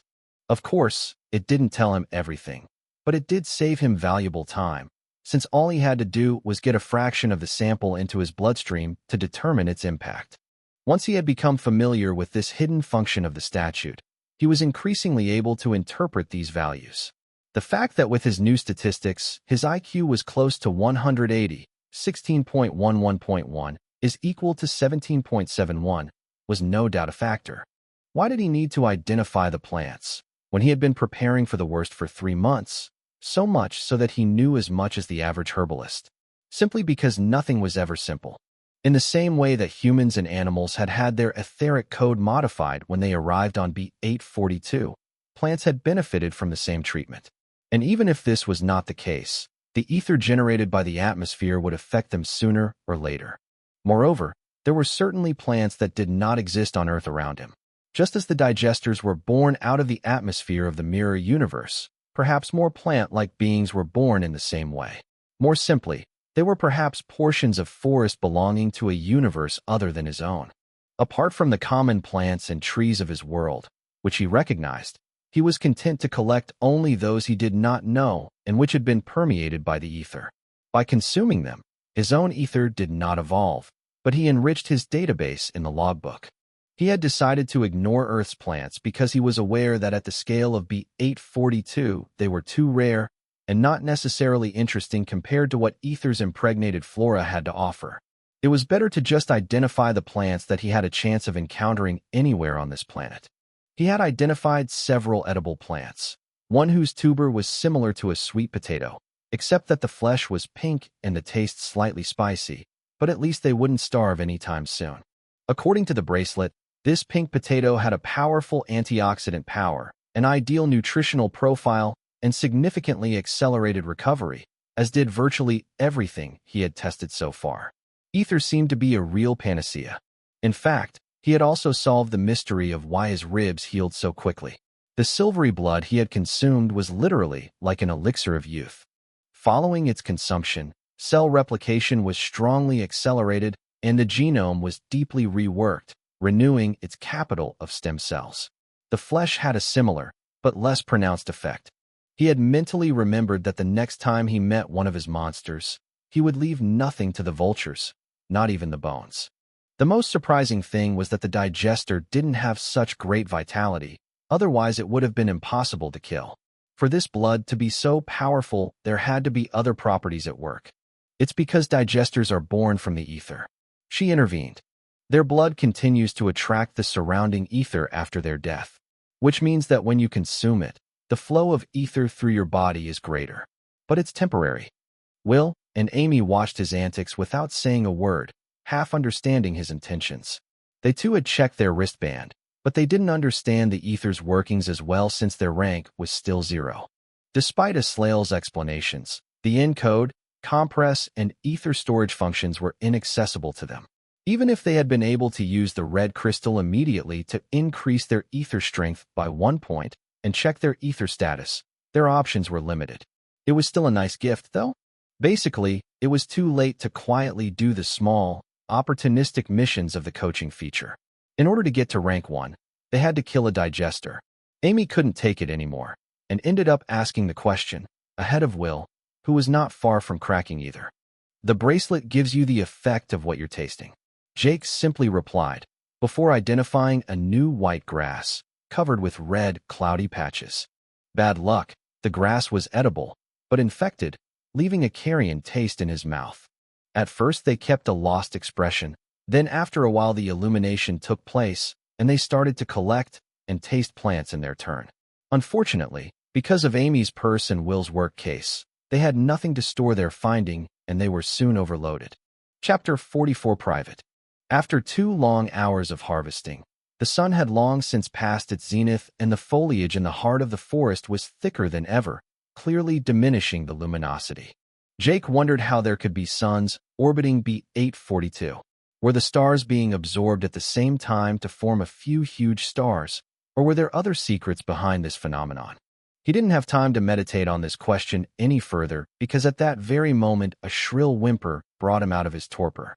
Recognizing this sinister war shriek, he adopted the posture of a soldier on the lookout. Slowly he laid down his pack, pulled out his machete and his semi-automatic, before crouching down silently. Will and Amy didn't dare make a sound either, knowing that a tiny mistake on their part would send them to the cemetery. In their previous group, nearly half of them had been murdered by one of these creatures. As for Crunch, who until now had been peacefully chewing on some alien catnip, he waddled at full speed to his master in search of a safe position. For a former alley cat, and with the help of his oracle, he had developed good self-preservation instincts. Focusing his attention on the noise, Jake cautiously observed the translucent monster coming out of the bushes. This digester was about a head smaller than he was, and much less threatening and muscular than the one he had faced. The creature was on all fours rather than standing, although its morphology indicated that it could surely use bipedalism. The chitin on its lower legs was paler and less robust. The metal ends of its arms did not change shape incessantly, now resembling two scythes, and the white glow in its eye was less sustained. To top it all off, it looked more stupid, displaying the rich expression of a sea anemone. Taking no chances, Jake calmly aimed at the creature's eye and fired. The bullet passed easily through the eye of the creature, piercing half of its skull in the process. The digester fell dead into the ferns, and a small flash of ether appeared above the remains. Surprised by this easy victory, he burst out laughing, which shocked his two companions, who had not seen him express any emotion since they had met him. But there, without a doubt, there was joy on his face, and they understood that emotion.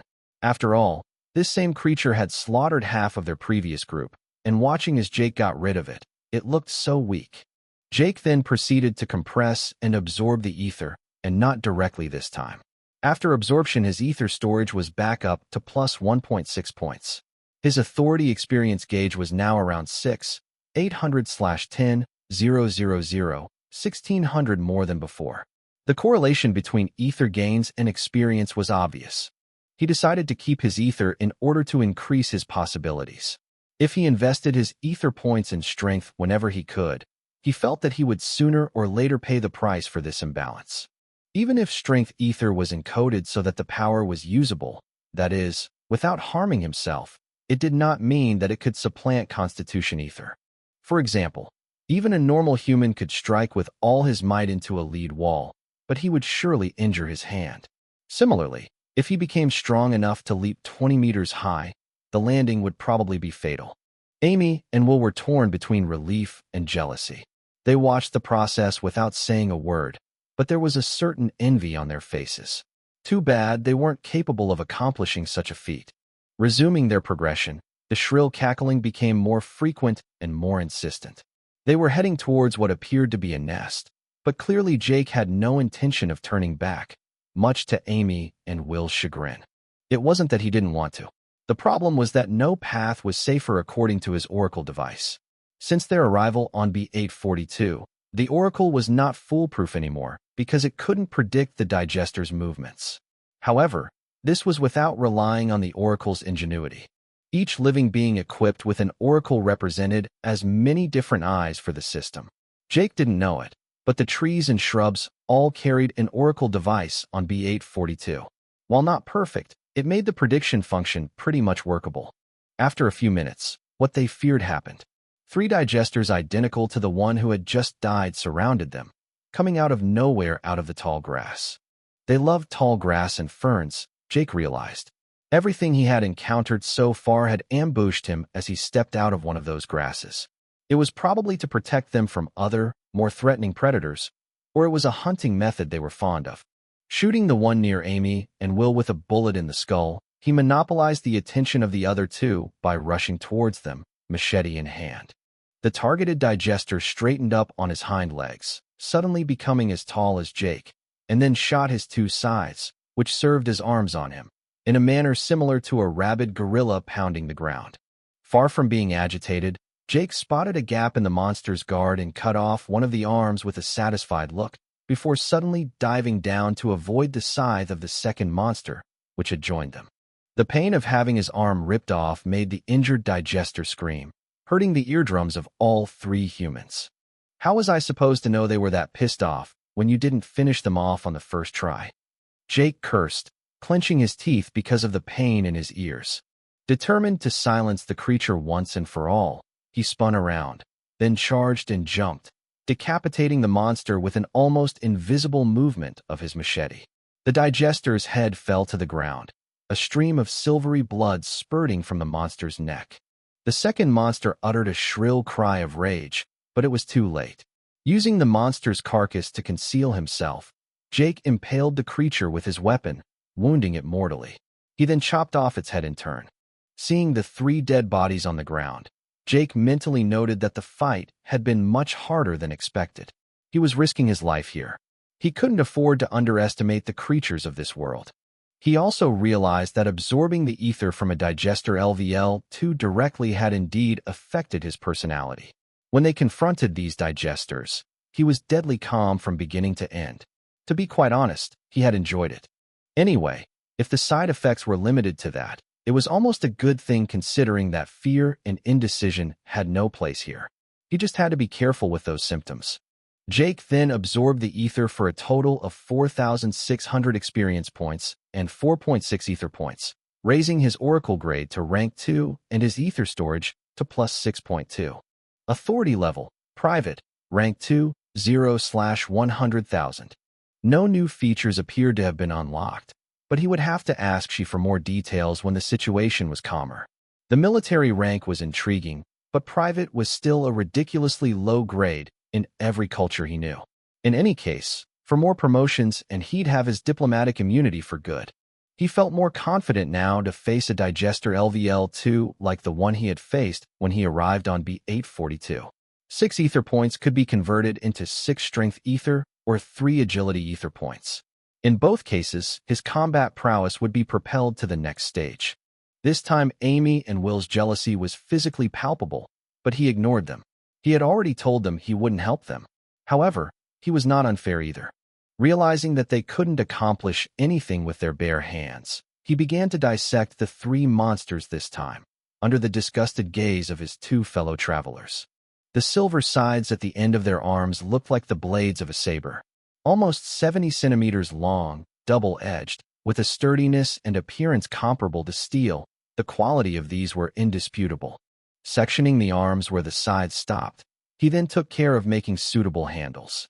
Extracting the femurs from the 3 creatures, it took him almost an hour just to separate them from the carcass and then cleanse them of the monster's flesh and other bodily fluids. Beginning to understand what he was trying to accomplish, Amy and Will watched the procedure with interest, curiosity overriding the anguish that the shrill cackles around them continued to fuel. As for Crunch, he hadn't lost his mind either. The cat was enjoying a good raw leg of digester, completely indifferent to the bloody show his master was responsible for. The difference wasn't perceptible yet, but with every bite the cat grew and his eyes sparkled with a little more intelligence, which consequently helped him to better follow the advice of his oracle device. Its overall size was little affected yet, but its claws were already much sharper, capable of causing serious lacerations. Chapter 45 Change of Plans. With his knife, Jake patiently ripped out bone shavings to shape the femurs, then split the upper heads in half about 6 inches deep so that the sides could be inserted inside. Luckily, he had extra strong glue and heavy-duty tape that he used to hold the sides to the femurs that served as the handles for these improvised weapons. He then used this same tape to wrap the handles to thicken them and soften the grip. Until leather straps were available, this would be enough to make them comfortable to use. Once his work was completed, Jake made a few moves in the air with his new weapons before handing these improvised machetes or short sabers to Amy and Will for them to try them out. The comfort was okay, but the sides were heavier than he imagined. Probably that's why these digesters were having trouble standing upright. The first monster that almost caused his demise didn't seem to have any trouble standing up. He hoped with all his heart that the first digester he had met was an anomaly in this area, because an ambush by 3 monsters like that would not end so well. That was the difference between level 1 and level 2. "Do the handles fit you?" asked Jake courteously. "I can make them a little thicker with the scotch I have left, but you'll have to get used to the weight." That's great. Will complimented. Thumb up. He was already having the time of his life with his saber, trying to mimic Jake's spectacular moves and those from the action movies he'd watched. As for Amy, she was having a hard time wielding the blade with her tiny arms, but you could tell that she was relieved at the thought of no longer being unarmed in the face of these monsters.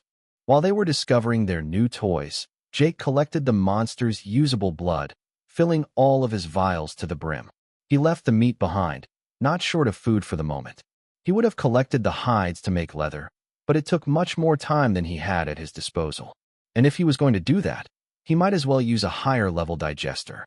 He then made 2 more sabers, which he tied to his pack, and then set off again. The sun was beginning to set, and the light was seriously running out. Yellow suns were slowly giving way to purple moons. Unfortunately, the strident cackling was becoming more frequent and increasingly close, confirming the sad hypothesis that these digesters were also hunting at night. They would not be able to rest until they left this forest or found an adequate shelter. But just as they were about to experience an infernal night, another group of humans led by a playboy were enduring another kind of hell, which would lead them to make a desperate decision. "Hey Kyle, are you sure we're on the right track?" The blonde named Sarah asked, anxiously sweeping the ferns around. "Of course I am," the playboy confirmed in a sarcastic tone. "You see that track by that rock over there? There should be the rest of one of my cartridges from when I shot the monster." The child who had dropped his mother's hand gambled near the rock and actually found the cartridge after a few minutes of searching. "I have it," he exclaimed, proud of his finding. "Come back here, Tim," his mother shouted in a tired voice. She was the oldest in the group, and all that walking had exhausted her, not to mention the fact that she had a child to protect. "Thanks, kid." Kyle congratulated him awkwardly, exasperated deep inside. Unfortunately, an empty shell doesn't make a bullet. You can dump it back where you found it, but at least we have confirmation that we're on the right track. If I'm not mistaken, we should be able to find the mall where we appeared at the end of this wood. "I'm sorry I doubted you." Sarah apologized in a not-so-sorry tone. "Haha, don't worry. Everyone's a bit on edge here." "Not without reason," one of his groupies mumbled. "True." The group progressed silently, no longer daring to doubt the playboy's sense of orientation. Indeed, after a quarter of an hour, they left the wood in question, arriving in a sort of clearing, including a portion of the mall in which they had been when they were transported on B-842. Nevertheless, the building remained voluminous, with a size approaching that of a football stadium, comprising 6 floors, the first of which included a hypermarket selling all sorts of foodstuffs and utilities. Jackpot! Kyle congratulated himself when he saw the rest of the mall. Most of the hypermarket had been preserved, which meant they wouldn't run out of food for a long time. This made an ideal base, giving them time to find other survivors and find a way to harvest ether easily. Once in front of the building, the group cautiously went through the automatic door, which was still working, probably thanks to a backup generator. As a result, even the fresh and frozen food had hope of remaining consumable for a while, until the generator also ran out of battery power. Enchanted, they rushed to the sections of their choice, picking the food they longed for right off the shelves. The child's laughter echoed through the store as he happily ate pastries behind the empty bakery, while his mother reminded him to chew enough before swallowing, with a slight smile on her lips. The young women in the group went to the sanitary department instead, raiding the intimate hygiene shelves, aware that such an opportunity would not arise again anytime soon. The 3 cowardly-looking men, who until now had been rather discreet, took the opportunity to go to a sports shop to exchange their shorts and flip-flops for more off-road clothing. The playboy, inspired by them, did exactly the same thing, getting rid of his jeans and suede shoes in exchange for comfortable jogging shoes and sneakers. It was no longer time to show off. Soon the whole group had exchanged their summer clothes for more suitable ones. They then began to visit all the shops one by one, the majority of which were of no use in ensuring their survival in this post-apocalyptic world. A few hours earlier, they would have been delighted to be able to freely use the latest computers and smartphones, but now these objects were less valuable than a bottle of fresh water. Taking the escalator to the 2nd floor, the group dispersed again to explore the building. Outside, the suns had begun to descend, and the light was gradually fading. However, with the neon lights in the mall and the lack of windows, the group of humans did not notice the change. The exploration of the second floor went smoothly, as did that of the third floor, and with the exception of a toy store, which amazed the child, and many clothing boutiques, they did not find anything significant. On the fourth floor, they shouted with joy, discovering a large furniture sign. There were fitted kitchens, exhibition bathrooms, but above all bedrooms and beds, solving the question of where they would sleep that night. Unfortunately, it was at this very moment that the situation took a sudden turn, leading them straight to hell. As the group dispersed again inside the shop, looking for the bed in which they would sleep, shrill clattering sounded next to them. A few seconds later, a scream of suffering shattered their calm, instantly transforming their ephemeral euphoria into icy terror. The playboy jumped out of bed as if he'd been lying on a thumbtack, then shakily drew his Colt out, before racing off outside the store. He wasn't the only one with the same idea. His groupies were on his heels. Even the mother and child had reacted on the spot and followed them closely. As they approached the escalator to hurtle down the stairs, a translucent creature blocked their path, pouncing on them sides and front. Kyle managed to dive in time, but one of the young women wasn't so lucky and was literally eviscerated before their eyes, her screams of agony provoking horrified retches from the survivors. Jenny, another young woman, sobbed when she saw her friend being mauled, but Sarah grabbed her by the arm firmly, pulling her towards the escalator. "It's over. There's nothing more you can do for her," she cried out without showing any mercy. Nothing was more important to her than her own life. Dragging her friend, they set off again, along with the playboy, the mother, and the child. When they reached the ground floor, they heard another scream of suffering, this time male, and then nothing. None of the three men in their 40s had escaped the monsters. At least they thought they had, for as they were about to escape through the automatic entrance door, they heard hurried footsteps. Then "Wait for me. Don't let me rot here." A balding man no longer of prime youth cried out with a gasping voice. He was one of the three men they thought were dead. By some miracle, he had managed to escape from the digesters, taking advantage of the fact that the monsters were munching his friends to take the escalator behind them. However, the shrill cackles resounded again, and it was the trigger that reminded them that they didn't really have time to dither. The digesters were eating rather quickly and were not satisfied with their meager meal. The group ran without turning around until they lost their breath. After what seemed like an endless time, when the shrill cackles were long gone, they stopped, overcome by fatigue and lack of oxygen. The adrenaline was fading, and the aftermath of their Olympic-style cavalcade was already beginning to be felt. They would be in horrible pain within a few hours.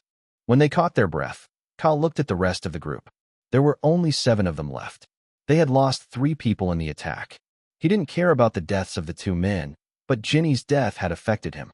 After all, they shared many sexual adventures together in the past, and despite the fact that she was stupid, she was a good friend. The other young women were also mourning the loss of their friend, with the exception of Sarah, who gazed at him with a look saying, "Now what do we do?" "How should I know?" was plastered on the playboy's lost face as an answer. "I want us to go back to the big, scary man," the child whined, with a face full of tears. "I'm sure even the monsters are afraid of him." When they say the truth comes out of the mouths of children, or the oracle, they felt lost, and even if he didn't like the solution, it was there in front of him, and it was a child who found it. Going back to that psychopath, remembering his altercation with the man in question, a shiver ran down his spine. Nevertheless, Kyle agreed with the child's reasoning. Having experienced his skills and temper, there was no doubt that these monsters, or at least the ones they had met, were no match for him. He might be overestimating this person, but it showed how much this man had left a deep impression on him. "It is indeed the only solution we have left," the playboy reluctantly declared. Sarah wasn't thrilled with the idea, but she couldn't think of anything more promising than this one. Their oracle devices had clearly not included these digesters in their predictions. The adjusted path was uncertain and recommended them to retrace their steps. As for the rest of the group, they approved the idea without flinching. They were simply drained and tired of all the ups and downs they had experienced today. Tired, but too nervous and anxious to rest, the group set off again at dusk, retracing their steps in order to find the man they had hoped to never meet again. Chapter 46: Battle Under the Purple Moons. The night had fallen. The shrill cackles were now ubiquitous, forming a symphony of disgraceful squeals around them. Jake had kept his trusty machete and semi-automatic pistol in his hands, while Amy and Will clutched the guard of their improvised sabers with all their might. They knew that Jake couldn't fully protect them this time, and that they would have to defend their lives on their own. Fortunately, their new weapons were a game-changer, and they no longer felt so helpless against these creatures. "Stay close to me," Jake ordered as he began to run. Amy and Will managed to follow him somehow, despite their fatigue, fear giving them wings. Crunch, however, with his short legs, was panting, his tongue hanging out. Reportedly, cats sleep more than 20 hours a day. Even if the black tomcat had been able to enjoy a short nap during a snail's speech, he was active since then. After a moment, they left the ferns and trees to reach a completely uncovered plain. There the grass was not so high and they had a clear view. The reverberation of the purple moons offered a satisfactory brightness, bathing the plain in a bloody glow. Jake refrained from wondering about why there were so many moons and their so abnormal color, his attention already monopolized by the group of digesters on their footsteps. Armed and prepared, the trio waited patiently for the monsters to leave the forest to hunt them. Even Crunch had his claws out.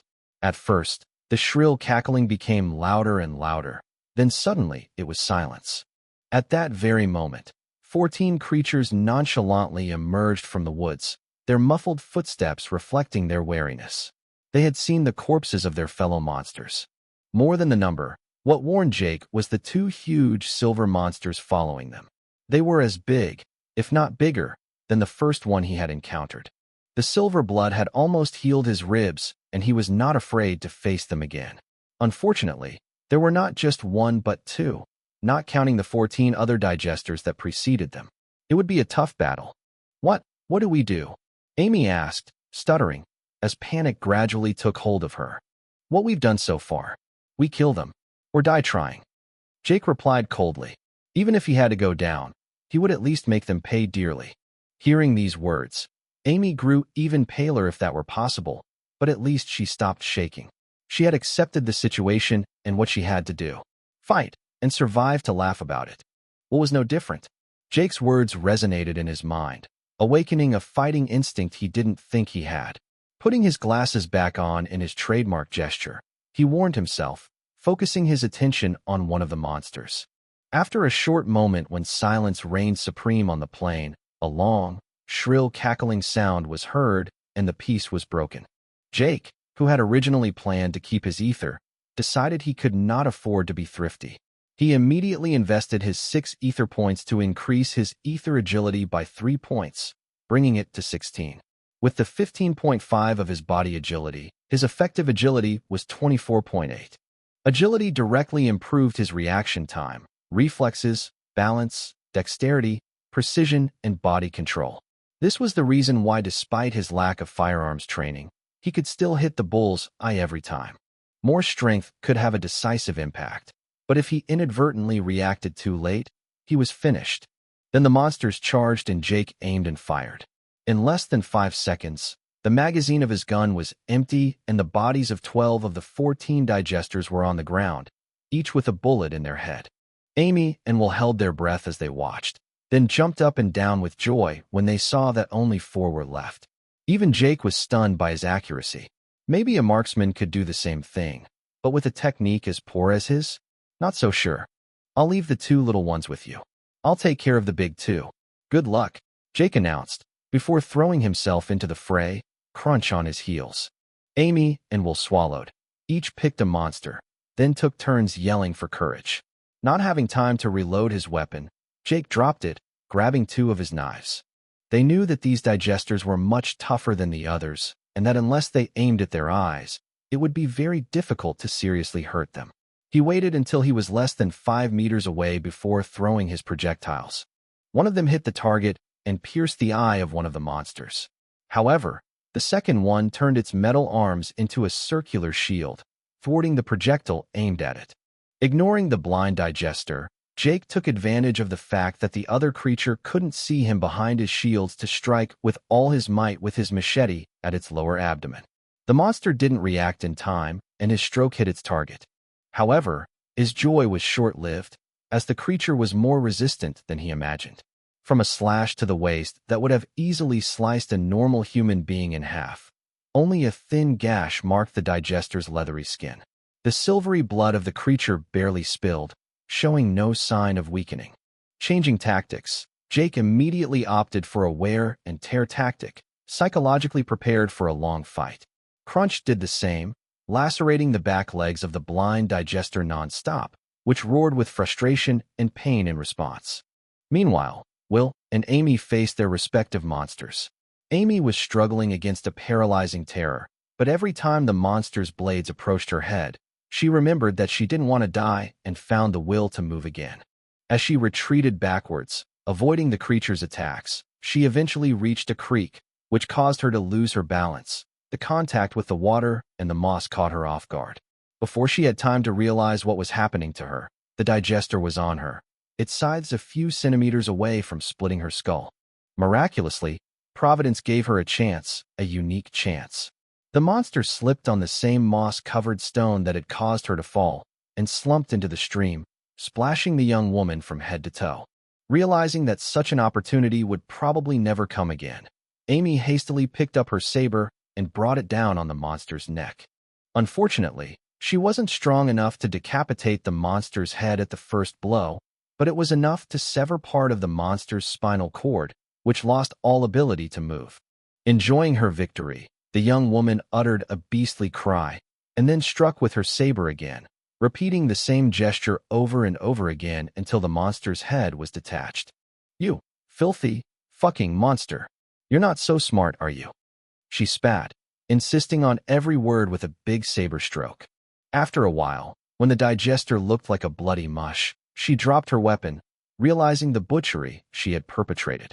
At that precise moment, she burst into tears before throwing herself into the stream, rubbing with water the dried blood of the monster that covered her to the point of tearing her skin. Then after a few minutes, she stopped struggling. She came out of the water and laid down in the grass, emptied of all emotion. She had accepted that it was the monster or her. All she had done was defend her life. She had nothing to blame herself for. When she realized this, she laughed. It was a laugh of pure happiness, a heartwarming laugh, the laughter of a beggar falling on a gold ingot, the laughter of a drowning girl breathing a breath of fresh air, the laughter of a blind woman seeing again, the laughter of a paraplegic walking for the first time, the laughter of a thirsty woman finding fresh water, the laughter of a hungry woman enjoying her favorite food. Quite simply, the laughter of a living person. Will, on the other hand, showed a composure that surprised even him. When the digester came upon him, he imitated Jake's gestures. He focused on an opening in the monster's guard and struck with all his might. The monster backed off to protect its liver, but Will immediately followed suit while the creature was thrown off balance by aiming for its throat. The digester dodged in time, but not completely, and one of its carotid arteries was severed, the silvery blood gushing out. However, Will was also too slow, and one of the scythes crashed into his right lung as he injured his victim, leaving him as miserable as the monster. After a few seconds, the monster's agony came to an end, and a mass of ether appeared above the body. The debilitating pain prevented him from rejoicing. He slid slowly to the ground, his vision gradually blurring. Strangely, he felt no regret as he felt his end approaching. He had done his best to survive, and he had already avenged himself. Unfortunately, as his lung filled with blood, his breaths became shallower and jerkier, until finally the world began to turn around him and lost its light. Chapter 47 First Aid. As Amy and Will's battles had come to an end, there was another that was nearing its climax. The attrition tactic Jake had adopted had proven to be an excellent choice. However, the digester had proven to be far more resilient and intelligent than in his wildest scenarios, to the point that he himself looked no better than the monster facing him. Indeed, this digester was not like the others. Although slower, it had no decisive weaknesses and could quickly change the shape of its arms to suit the situation. It never rushed, maintaining a defensive posture. This forced Jake to focus his forces on areas he would have called the creature's greatest strengths, prolonging the confrontation beyond what he thought was possible. The creature was gasping for breath, countless cuts all over its body. Its tail had been severed and one arm was missing. As for its remaining shield arm, it was cracked and seemed inert, hanging along the monster's body. The white glow in his eye was flickering faintly, while his one eyelid was gradually closing. Jake had almost bled him to death. His strength was almost gone too, and without the ether he had absorbed, he was convinced that he would have reached his breaking point long ago. The difference was minute, but the difference in stamina became more and more apparent as the battle progressed. When he felt like he was about to give in, a flow of vitality flowed through his body, giving him the boost he needed to keep fighting. Without his new agility, he would never have been able to avoid each blow for so long. The creature wasn't absurdly fast, but still fast enough to require his full concentration. And yet with 24.8 agility, it was as if its movements were more than twice as slow as it should be in his eyes. It could only be imagined for a normal human. But this time the moment had come to end it all. The monster was on the verge of losing consciousness and no longer had the strength to raise his remaining arm to defend himself. Jake distanced himself, patiently waiting to catch his breath, trying to ignore the cries of the second blind digester, who was wriggling not far from him. The pain must have been truly unbearable to have kept it from joining the fight for so long. Naturally, it hadn't occurred to him that his lazy cat was a notorious torturer, loving to play with his helpless prey. Usually it was mice, but since the digester mouse, the retired stray cat had had to curb his instincts. So what if this mouse was a little bigger? Finally, Jake sprang up, the machete pulled back against him, with the tip aimed at the creature's half-closed eye. A second later, it was over. The machete pierced the eye and then the skull of his opponent with full force, sending it straight into a world of endless night. The creature twisted once. A mass of ether appeared over its corpse, and it was over. With a sigh of relief, Jake ignored the ether and walked towards the blind digester. Dumbstruck, he discovered Crunch playfully mistreating his victim, who probably had too much pain in its eye to bother with the cat scratches. Unceremoniously, Jake thrust his blade into the monster's punctured eye, and after 2 jolts, the monster passed away, another stream of ether appearing on its carcass. This time he absorbed the ether via compress. He also collected the ether from the other digesters that had been slaughtered. Remembering that he had left Amy and Will to their fate, he wondered how they were doing. Sweeping the plain around him, he eventually found Will's body next to the remains of a digester. The monster had been dead for a long time, but Will was also in bad shape, maybe even dead already. Checking his pulse, he was able to disprove his theory. The pulse was weak, but Will was still alive. With the scythe still in place, he realized his right lung was slowly filling with blood. On the other hand, the scythe prevented the hemorrhage from spreading. Blood in the trachea, and he would have choked to death. His breathing was congested, and his face and extremities were cyanotic from lack of oxygen. If he did nothing, Will would die within minutes. Thinking about the possible solutions, Jake saw only one viable one. Digging through his pack, he took out his first aid kit, as well as several vials of blood from the first digester he'd encountered, which was probably far more effective than the blood from the smaller ones. He forced Will to drink the contents of the vials before promptly removing the scythe belonging to the monster's arm. He applied pressure with sterile compresses to the large damaged veins and arteries, then withdrew the blood, filling the lung with a syringe and catheter for blood donations, which he connected to an empty bag. Jake was truly prepared for any situation. He filled a blood bag that way. When the lung had been emptied of most of his blood, he connected the bag to another tube and catheter. Then, after tapping to remove the air bubbles, he pricked the cephalic vein in Will's arm to infuse it with his own blood. Luckily, Will's veins were exposed, so he managed to do without a tourniquet. With the infusion in place, he took out a needle clamp and suture thread and began to patch up the man in the suit. His new agility gave him incredible dexterity for someone who had only practiced on meat and some fruit. Jake wasn't a doctor, although the Oracle had made him eat more books than he wanted on the subject. Even if he had advanced notions of first aid, he would have considered this situation hopeless under any other circumstances, especially because this kind of operation required an aseptic environment and sterile instruments. However, with the blood of the digesters, he was able to maintain his optimism. The boost in vitality and constitution multiplied the chances of survival. A few minutes after ingesting the silvery blood, Will had already lost his cyanotic complexion and his breathing was gradually regaining amplitude. One of his lungs was still functional, so as long as the bleeding from the punctured lung was stopped, he had a good chance of recovering. In a healthy person, the blood coagulated in 4 to 8 minutes on a small notch. Heavier injuries like these naturally took longer, but with the stats boost and biodegradable sutures, Will's condition eventually stabilized. It would take him several days to recover, even if he consumed the blood of these monsters. Maybe he'd have sequelae, but at least he was out of the woods. This new world offered 1,001 ways to die, but it also gave them the means to survive. A ruthless but fair world. The ether in B-842's atmosphere was also almost twice as concentrated as on Earth. It would take days or even weeks for their ether stats to change significantly, but the little ether absorbed had greatly improved Will's vitality. When Jake thought of all his actions devoid of indecision, he couldn't help but think how mysterious the oracle paths were.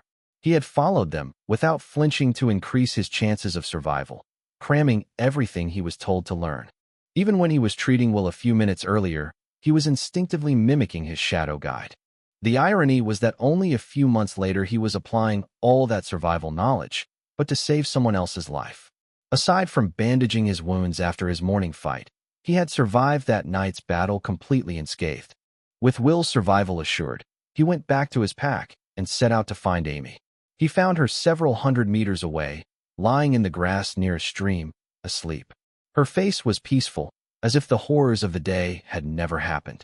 Not wishing to wake her, he covered her with his sleeping bag before returning to work on the digester's dissection. The experiment had proved that their blood was useful, and he intended to vamp them down to the marrow before they had shed their last drop. A twinge in his heart seized him as he thought of all that wasted blood. The plane had been repainted in silver last night, and there would surely be many more such as this one. Chapter 48, Campfire Barbecue. A few hours later, Jake wiped his sweaty forehead with a satisfied grin. All of his vials were full, and at one point he had even chosen to fill one of his 2 bottles with blood. It was past midnight. He had noticed that digester blood wasn't clotting, or at least it didn't seem to be clotting now. The blood was somehow alive, but frozen in the state in which the digester was dead. The meat was also cut into rather thin slices and wrapped in cellophane paper, but if he hoped to keep it longer, he would have to salt it, dry it, and smoke it. He didn't like the idea of starting a fire in the middle of nowhere, but at least he couldn't hear any more shrill cackle. He might not get that chance again. Returning to the forest to collect wood, from which they had just escaped, he took the opportunity to take a good shit. It's never mentioned enough in survival stories, but the adrenaline rush during a fight speeded up the intestinal transit. And in a wild environment where ferocious beasts were roaming around, it was better to seize the opportunity when it arose. Jake came back a few moments later, near the abandoned meat, took a look at Will and Amy to make sure everything was all right, and then got to work. A quarter of an hour later, a vigorous fire lit up and warmed the plane. Using longer branches and string, he made a spit, or rather a hanger, which he used to suspend the slices of silver meat, which he did not forget to salt generously beforehand. The taste probably wouldn't be great, but at least he wouldn't have to worry about starving to death in the days to come. When he had smoked and dried enough meat, he dismantled and reassembled his spit to bring it closer to the fire and started roasting the rest of the meat. As far as seasoning was concerned, he had found several rosemary bushes on the way, which he had cheerfully plucked. There was no way of knowing if this rosemary came from the earth, but it looked, tasted, and smelled just the same. Taking a frying pan out of his pack, he then tried to stir-fry the strange pink potato-like tubers he had discovered earlier. Half an hour later, the meal was ready. The meat turned out to be better than anything he had ever eaten before, and for an upstart like him who had been buying only the highest quality for 3 months, this was no small compliment. He even wondered how such delicious meat could belong to such a monstrous and repulsive creature. In the end, he concluded that nature had its own justice. In addition to being delicious, he felt his tiredness fade and his vigor grow as his stomach filled up. The sautéed pink potatoes were also excellent, tasting like the sweet potatoes of the earth. They also gave him a strange energy that made him feel more alert, more awake. Curious, he consulted his status with the help of the bracelet, and the result baffled him. His ether vitality and intelligence were both significantly boosted. His vitality had doubled, while his intelligence had gained 1 point. These bonuses seemed to be temporary, but their effects on metabolism and alertness far exceeded those of coffee. By the way, blood tripled ether vitality for several hours, if consumed immediately after the digester's death. This morning's digester's blood only doubled it. The effect seemed to diminish with time.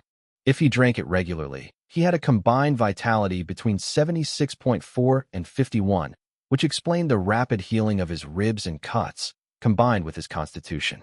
As for the nutritional values, strictly speaking, even the most advanced GMO strains, early 22nd century, not 21st century, could not claim this result. The saying, "You are what you eat," also applied to the rules of this world. Anything that had been permeated or born of ether probably had the same energizing effects. The only surprising thing was that he had already tasted these potatoes when he first discovered them, and the effects didn't seem so incredible. Maybe the cooking had something to do with it, or the amount ingested. It gave his cooking skill a new perspective. He'd long wondered why areas like informatics, which he considered himself professionally qualified in, were only entitled to the proverbial, "You're not a novice anymore." Aside from trivial skills that you could do/not do, which capped out at 50 points, anything below that was considered novice proficiency. Jake was now really curious to taste a dish prepared by a master as judged by the Oracle system. Now that he finally had a moment's respite to settle down, he took the opportunity to check the latest system notifications.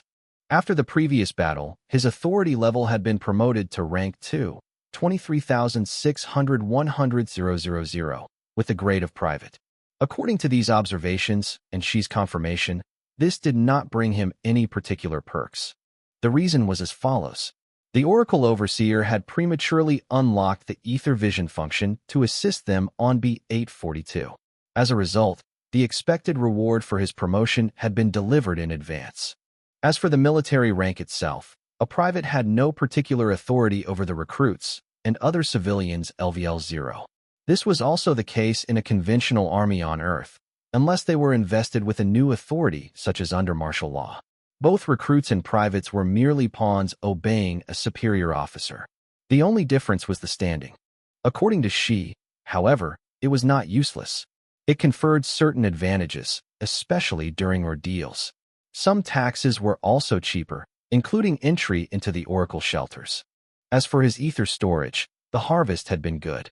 He had slaughtered 12 digesters LVL-1 close to LVL-2, while the 2 big ones that closed the march were near LVL-3. Since the experience for raising the Oracle rank and the amount of ether of the digesters killed were correlated, he had therefore 23.6 more ether points, or 23.8 all in all. Confronting an entire pack of digesters made him realize that it was too risky to keep his ether to increase his intelligence or perception. Besides, it was also risky to use it for no reason. For example, if he came across a huge group of digesters that he couldn't defeat, great strength/speed wouldn't help him escape if those monsters were the tireless type. In such situations, increasing the constitution was the solution. More stamina, a tougher body, and a better tolerance to temperature and climate changes. Also, he would better withstand starvation and dehydration. The problem of vitality could be temporarily alleviated as long as he had some digester blood or meat at his disposal. In any case, despite the risks involved, Jake could not take this decision lightly. In the end, he opted to keep his ether again. If he got eaten before he could react, he probably would not have survived anyway with or without that ether. After his meal, Jake felt perfectly rested, even though he hadn't slept since his arrival on B842. The meat and pink potatoes were simply incredible. Crunch was also extremely vigorous after its own meal. His pet had actively contributed to his dissection session.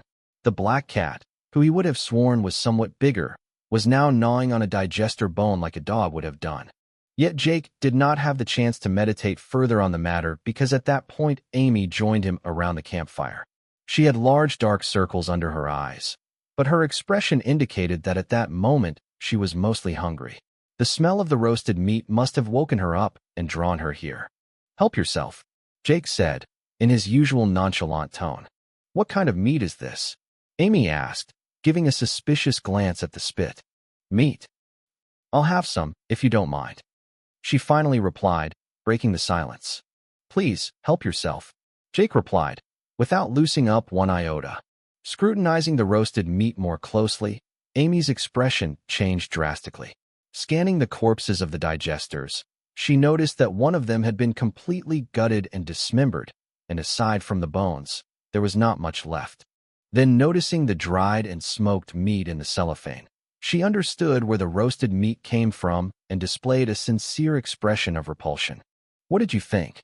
That I actually thought about bringing a roast beef when I was shipped here? I'm sorry to disappoint you, I didn't," he retorted dismissively. Realizing the stupidity of her behavior, Amy felt shame overwhelming her. Then, pulling herself together, helped herself to the potatoes, which she placed on a disposable napkin that Jake had provided, and used the knife he lent her to carve herself a piece of meat. She stared at the meat for a long time before deciding to take the plunge. When the cut of meat landed on her tongue, her eyes suddenly popped out, and she began to eat voraciously. Chapter 49. The Farm. "How is it possible to be that good when that thing was so hideous?" Amy exclaimed after devouring half of her meatloaf. "I asked myself the same question. Those potatoes are delicious, too, and both meat and vegetables have miraculous effects on our bodies and ether. It's true that I feel extraordinarily well, as if my tiredness is going away." "It's very likely. Your dark circles are coming off," Jake confirmed, staring at her attentively. "You know, that's not a very smart comment to make to a pretty young woman." Amy pouted. "But it's the truth. Not funny." They finished their meal in silence, Jake not hesitating to help himself to enjoy the unexpected effects of his dish again. When they were full, it was dawn and the suns replaced the moons. The oracle bracelet also gave the time, so he could tell that the nights were short, which was not to displease him. The dawn was already rising when it was only 4 o'clock in the morning. In the end, he hadn't slept, but he felt fine. Same with Amy. Next, he checked Will's condition and was able to validate the miraculous effectiveness of Digester's blood. Will's wound was almost healed, the scab peeling off at this spot, leaving a smooth pink skin like that of a newborn baby. Will was breathing peacefully, and his skin had regained its color. In fact, he was asleep. While he thought it would take several days with the silvery blood for Will to fully heal, a few hours had been enough.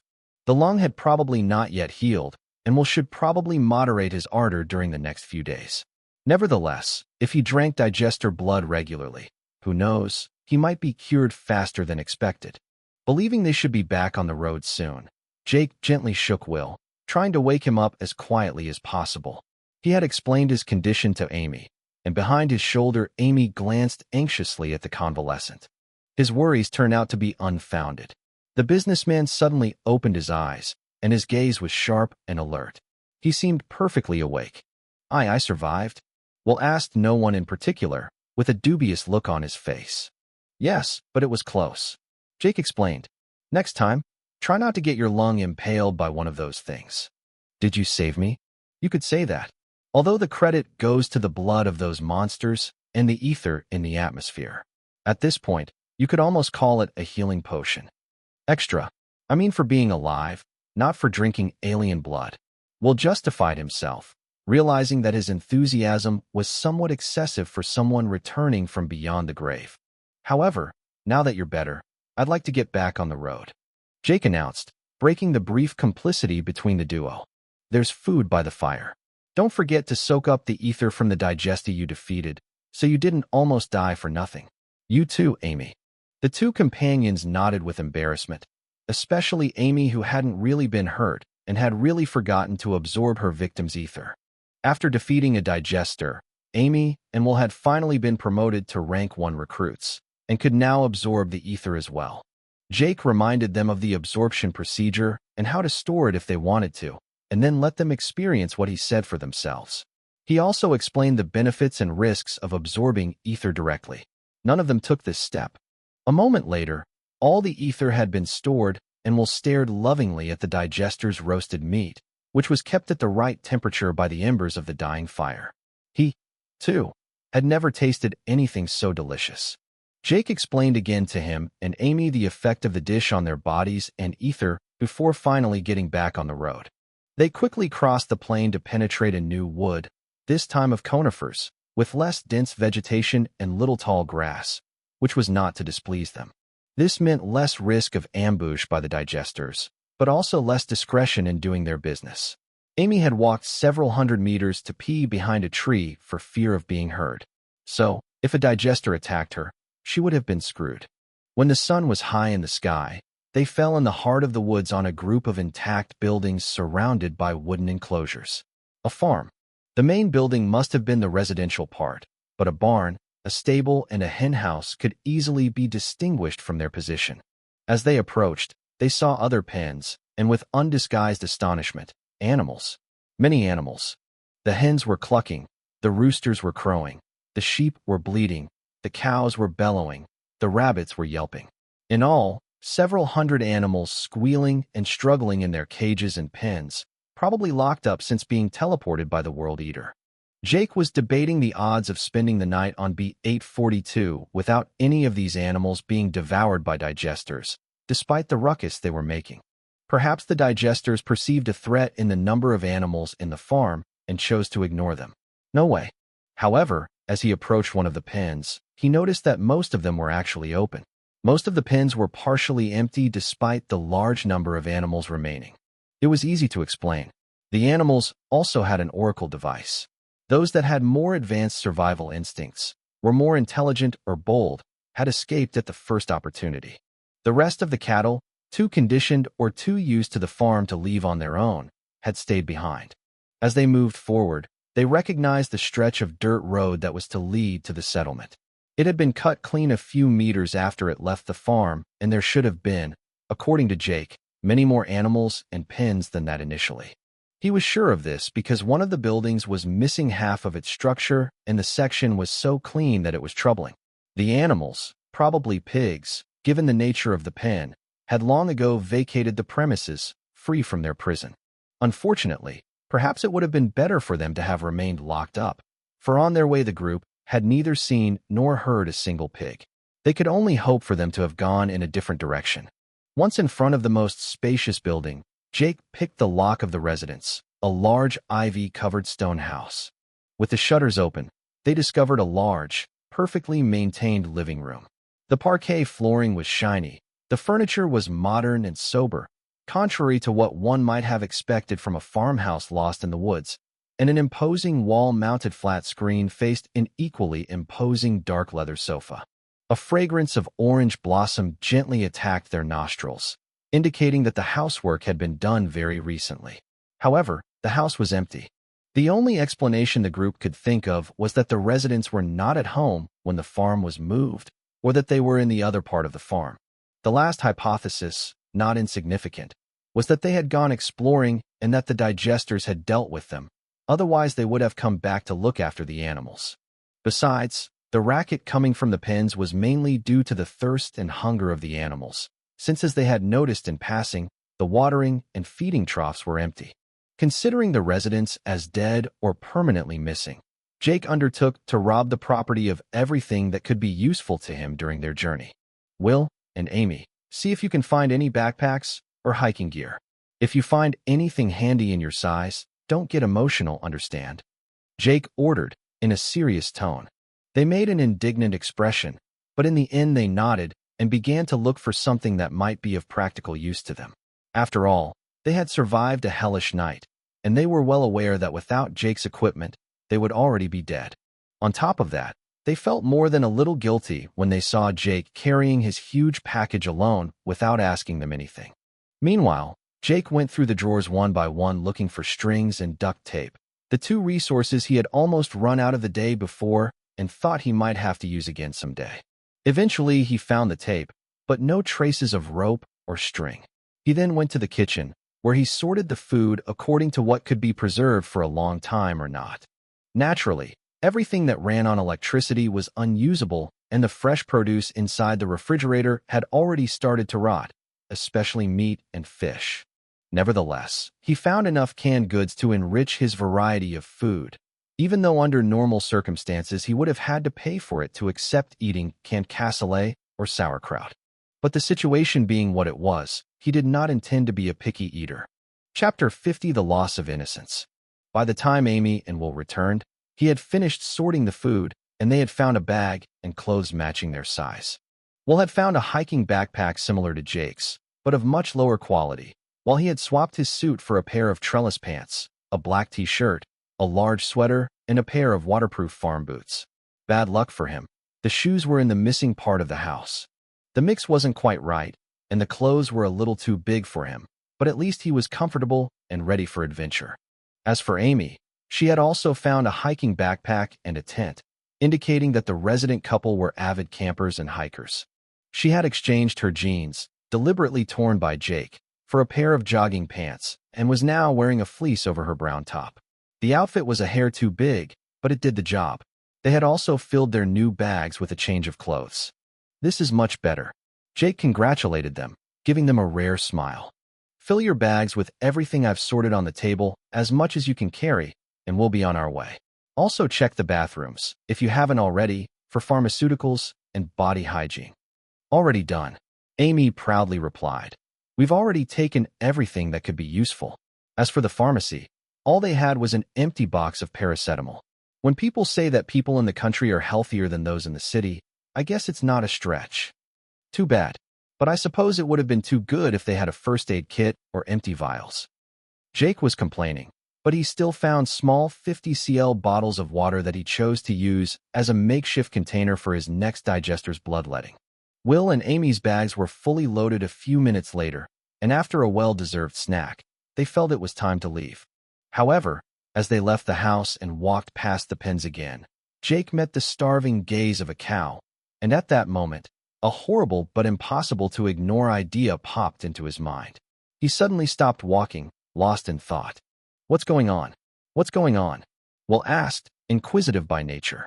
Jake didn't answer right away, but after a moment's reflection his decision was made. "Have you thought about what's going to happen to these animals when we leave?" He questioned them, with the harshest expression they'd seen on his face since they'd been with him. I imagine they'll eventually starve to death or be eaten by a pack of monsters," Will suggested hesitantly. Amy remained silent, but you could tell that the idea had taken hold, and she could see where he was going with it. Jake didn't miss anything of her mutism. "Exactly," he concurred gravely. "And why do the digesters want us dead? After all, you yourself said your group was nearly exterminated by those creatures. If they hunted us down out of hunger, one would have been enough." Will's expression suddenly changed. It could have been because Jake's words reminded him of a very bad memory, but more likely, he had just figured out what he was about to make them do. "They want our ether," murmured Amy in a barely audible voice. "Unless they're hunting for sport, which I doubt, and we don't want to give it to them." Jake continued, "And for that, I see a simple solution that could make us much stronger. You're asking us to kill every animal on this farm. Tell me if I'm wrong," revealed Will, an alienating grimace on his face. "Yes, I am." "Yes, I was just joking with you," Will retorted with a slight hope. "No, it's not a joke," Jake declared, with the coldness of a death sentence. "All animals must be slaughtered without exception." "But why?" Will begged, his apparent calm completely gone. "You know why," Amy replied, strangely peaceful for once. "I don't want to die. I don't want to live that fear again. To not live through a night like that again. I'm willing to slaughter all the livestock on this farm if I have to. As for you, without Jake you'd be dead." Amy's last words had the desired effect. Will's expression shifted from unease to enlightenment, and then acceptance. A minute later, he had regained his usual poise. "I guess the only way to survive is to get your hands dirty." Will capitulated, this time with a certain sadness in his eyes, but no less resolute. "In any case, it's an experiment that needs to be done." Jake made the call. "Since the ether is an inherent part of our bodies and matter in general, the ether we see above a digester corpse is just the additional encoded ether." "What do you mean by that?" "The density of ether in our bodies works as an amplifier or a coefficient if you prefer. 10 points equals a coefficient of 1. 20 points, and our effective physical stats double. What do you think happens if our bodies run out of ether?" For a moment, Amy and Will's eyes glazed over, lost in the void, a sign that they were mentally communicating with their oracle AIs. "Oh, I see. Both matter and energy disappear without ether, since it is the ether that catalyzes their effects. So our bodies would disappear too." Will and Amy both concluded in unison. "Exactly. No ether means a zero coefficient. The forces binding our molecules together would become zero. The nucleus of our atoms would dissolve in an instant, returning to mere energy. That's why, if these digesters don't disappear after we absorb their ether, it means that part of it cannot be stolen. What I assume is the so-called etheric signature that identifies the world we came from. To the Earthlings, that would be our 10 points. Then what's the point of killing those animals? Will interrupted him, puzzled. By your own deduction, it would be pointless, since they don't have any extra ether. Jake gave him a big, predatory smirk. Not necessarily. Aslale told us. Ether's density is higher on B842. We'll live longer because of that, even if we don't do anything.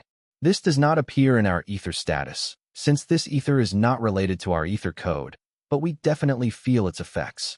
Will, don't you think a little digester's blood could cure a lung puncture like yours overnight? That's right. I don't feel so bad, after all the walking this morning and the injury last night. We'll admit it in good faith. So let's get to work. We'll start with the chickens and rabbits, then finish with the cattle.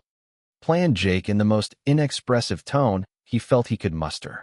I'm proud of you. She complimented him, like a mother bird watching her chick leave the nest. You've learned your lesson well. Haha, I had a good teacher. Jake replied in his mind. Will and Amy didn't say anything, which signified their assent. Then the trio went to the chicken coop, presenting the dreadful look of soldiers having to execute innocent prisoners of war. When they arrived in front of the small building, Jake motioned for them to wait outside a while. He pulled the sidebar lock and the door opened. As he entered, he felt like the wolf in the middle of the sheepfold. The chickens were clucking, approaching him full of hope, hunger making them unusually tactile. Unfortunately, he could only disappoint them. Perhaps because Jake wasn't a hypocrite like those who ate meat but couldn't tolerate animal suffering, or perhaps because of the digester's ether affecting his personality, he showed no hesitation. Jake mercilessly grabbed a chicken by the neck and, choking the pity in his heart, twisted it with a sharp jerk. A tiny ether filament emitting a low-pitched sound was then expelled from the body of the bird. It was nothing compared to the digesters, but not insignificant either. Deeply repressing his guilt, he stored the ether filament in his bracelet.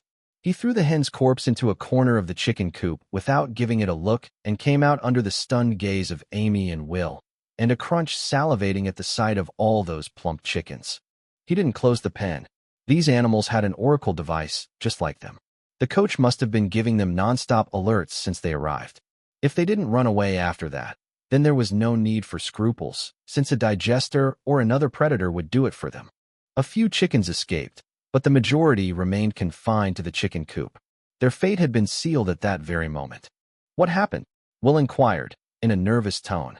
It works. Some ether in there. Jake confirmed. Now it's your turn. Will being next on the list, he went into the chicken coop. It took 20 minutes for him to come out of the building, but when he came out he showed his usual phlegm, although there was no doubt that this experience had left an indelible mark on his soul. Amy then entered, her hands and shoulders trembling even before she entered the small building. This time it took them almost an hour and a half. When they began to believe that she would never make it, she came out of the chicken coop with tears streaming from her eyes. It took another 30 minutes for the young woman to get over the trauma and finally stop sobbing. After digesting this first experience, the trio started again, ready for a butchery session they would not soon forget.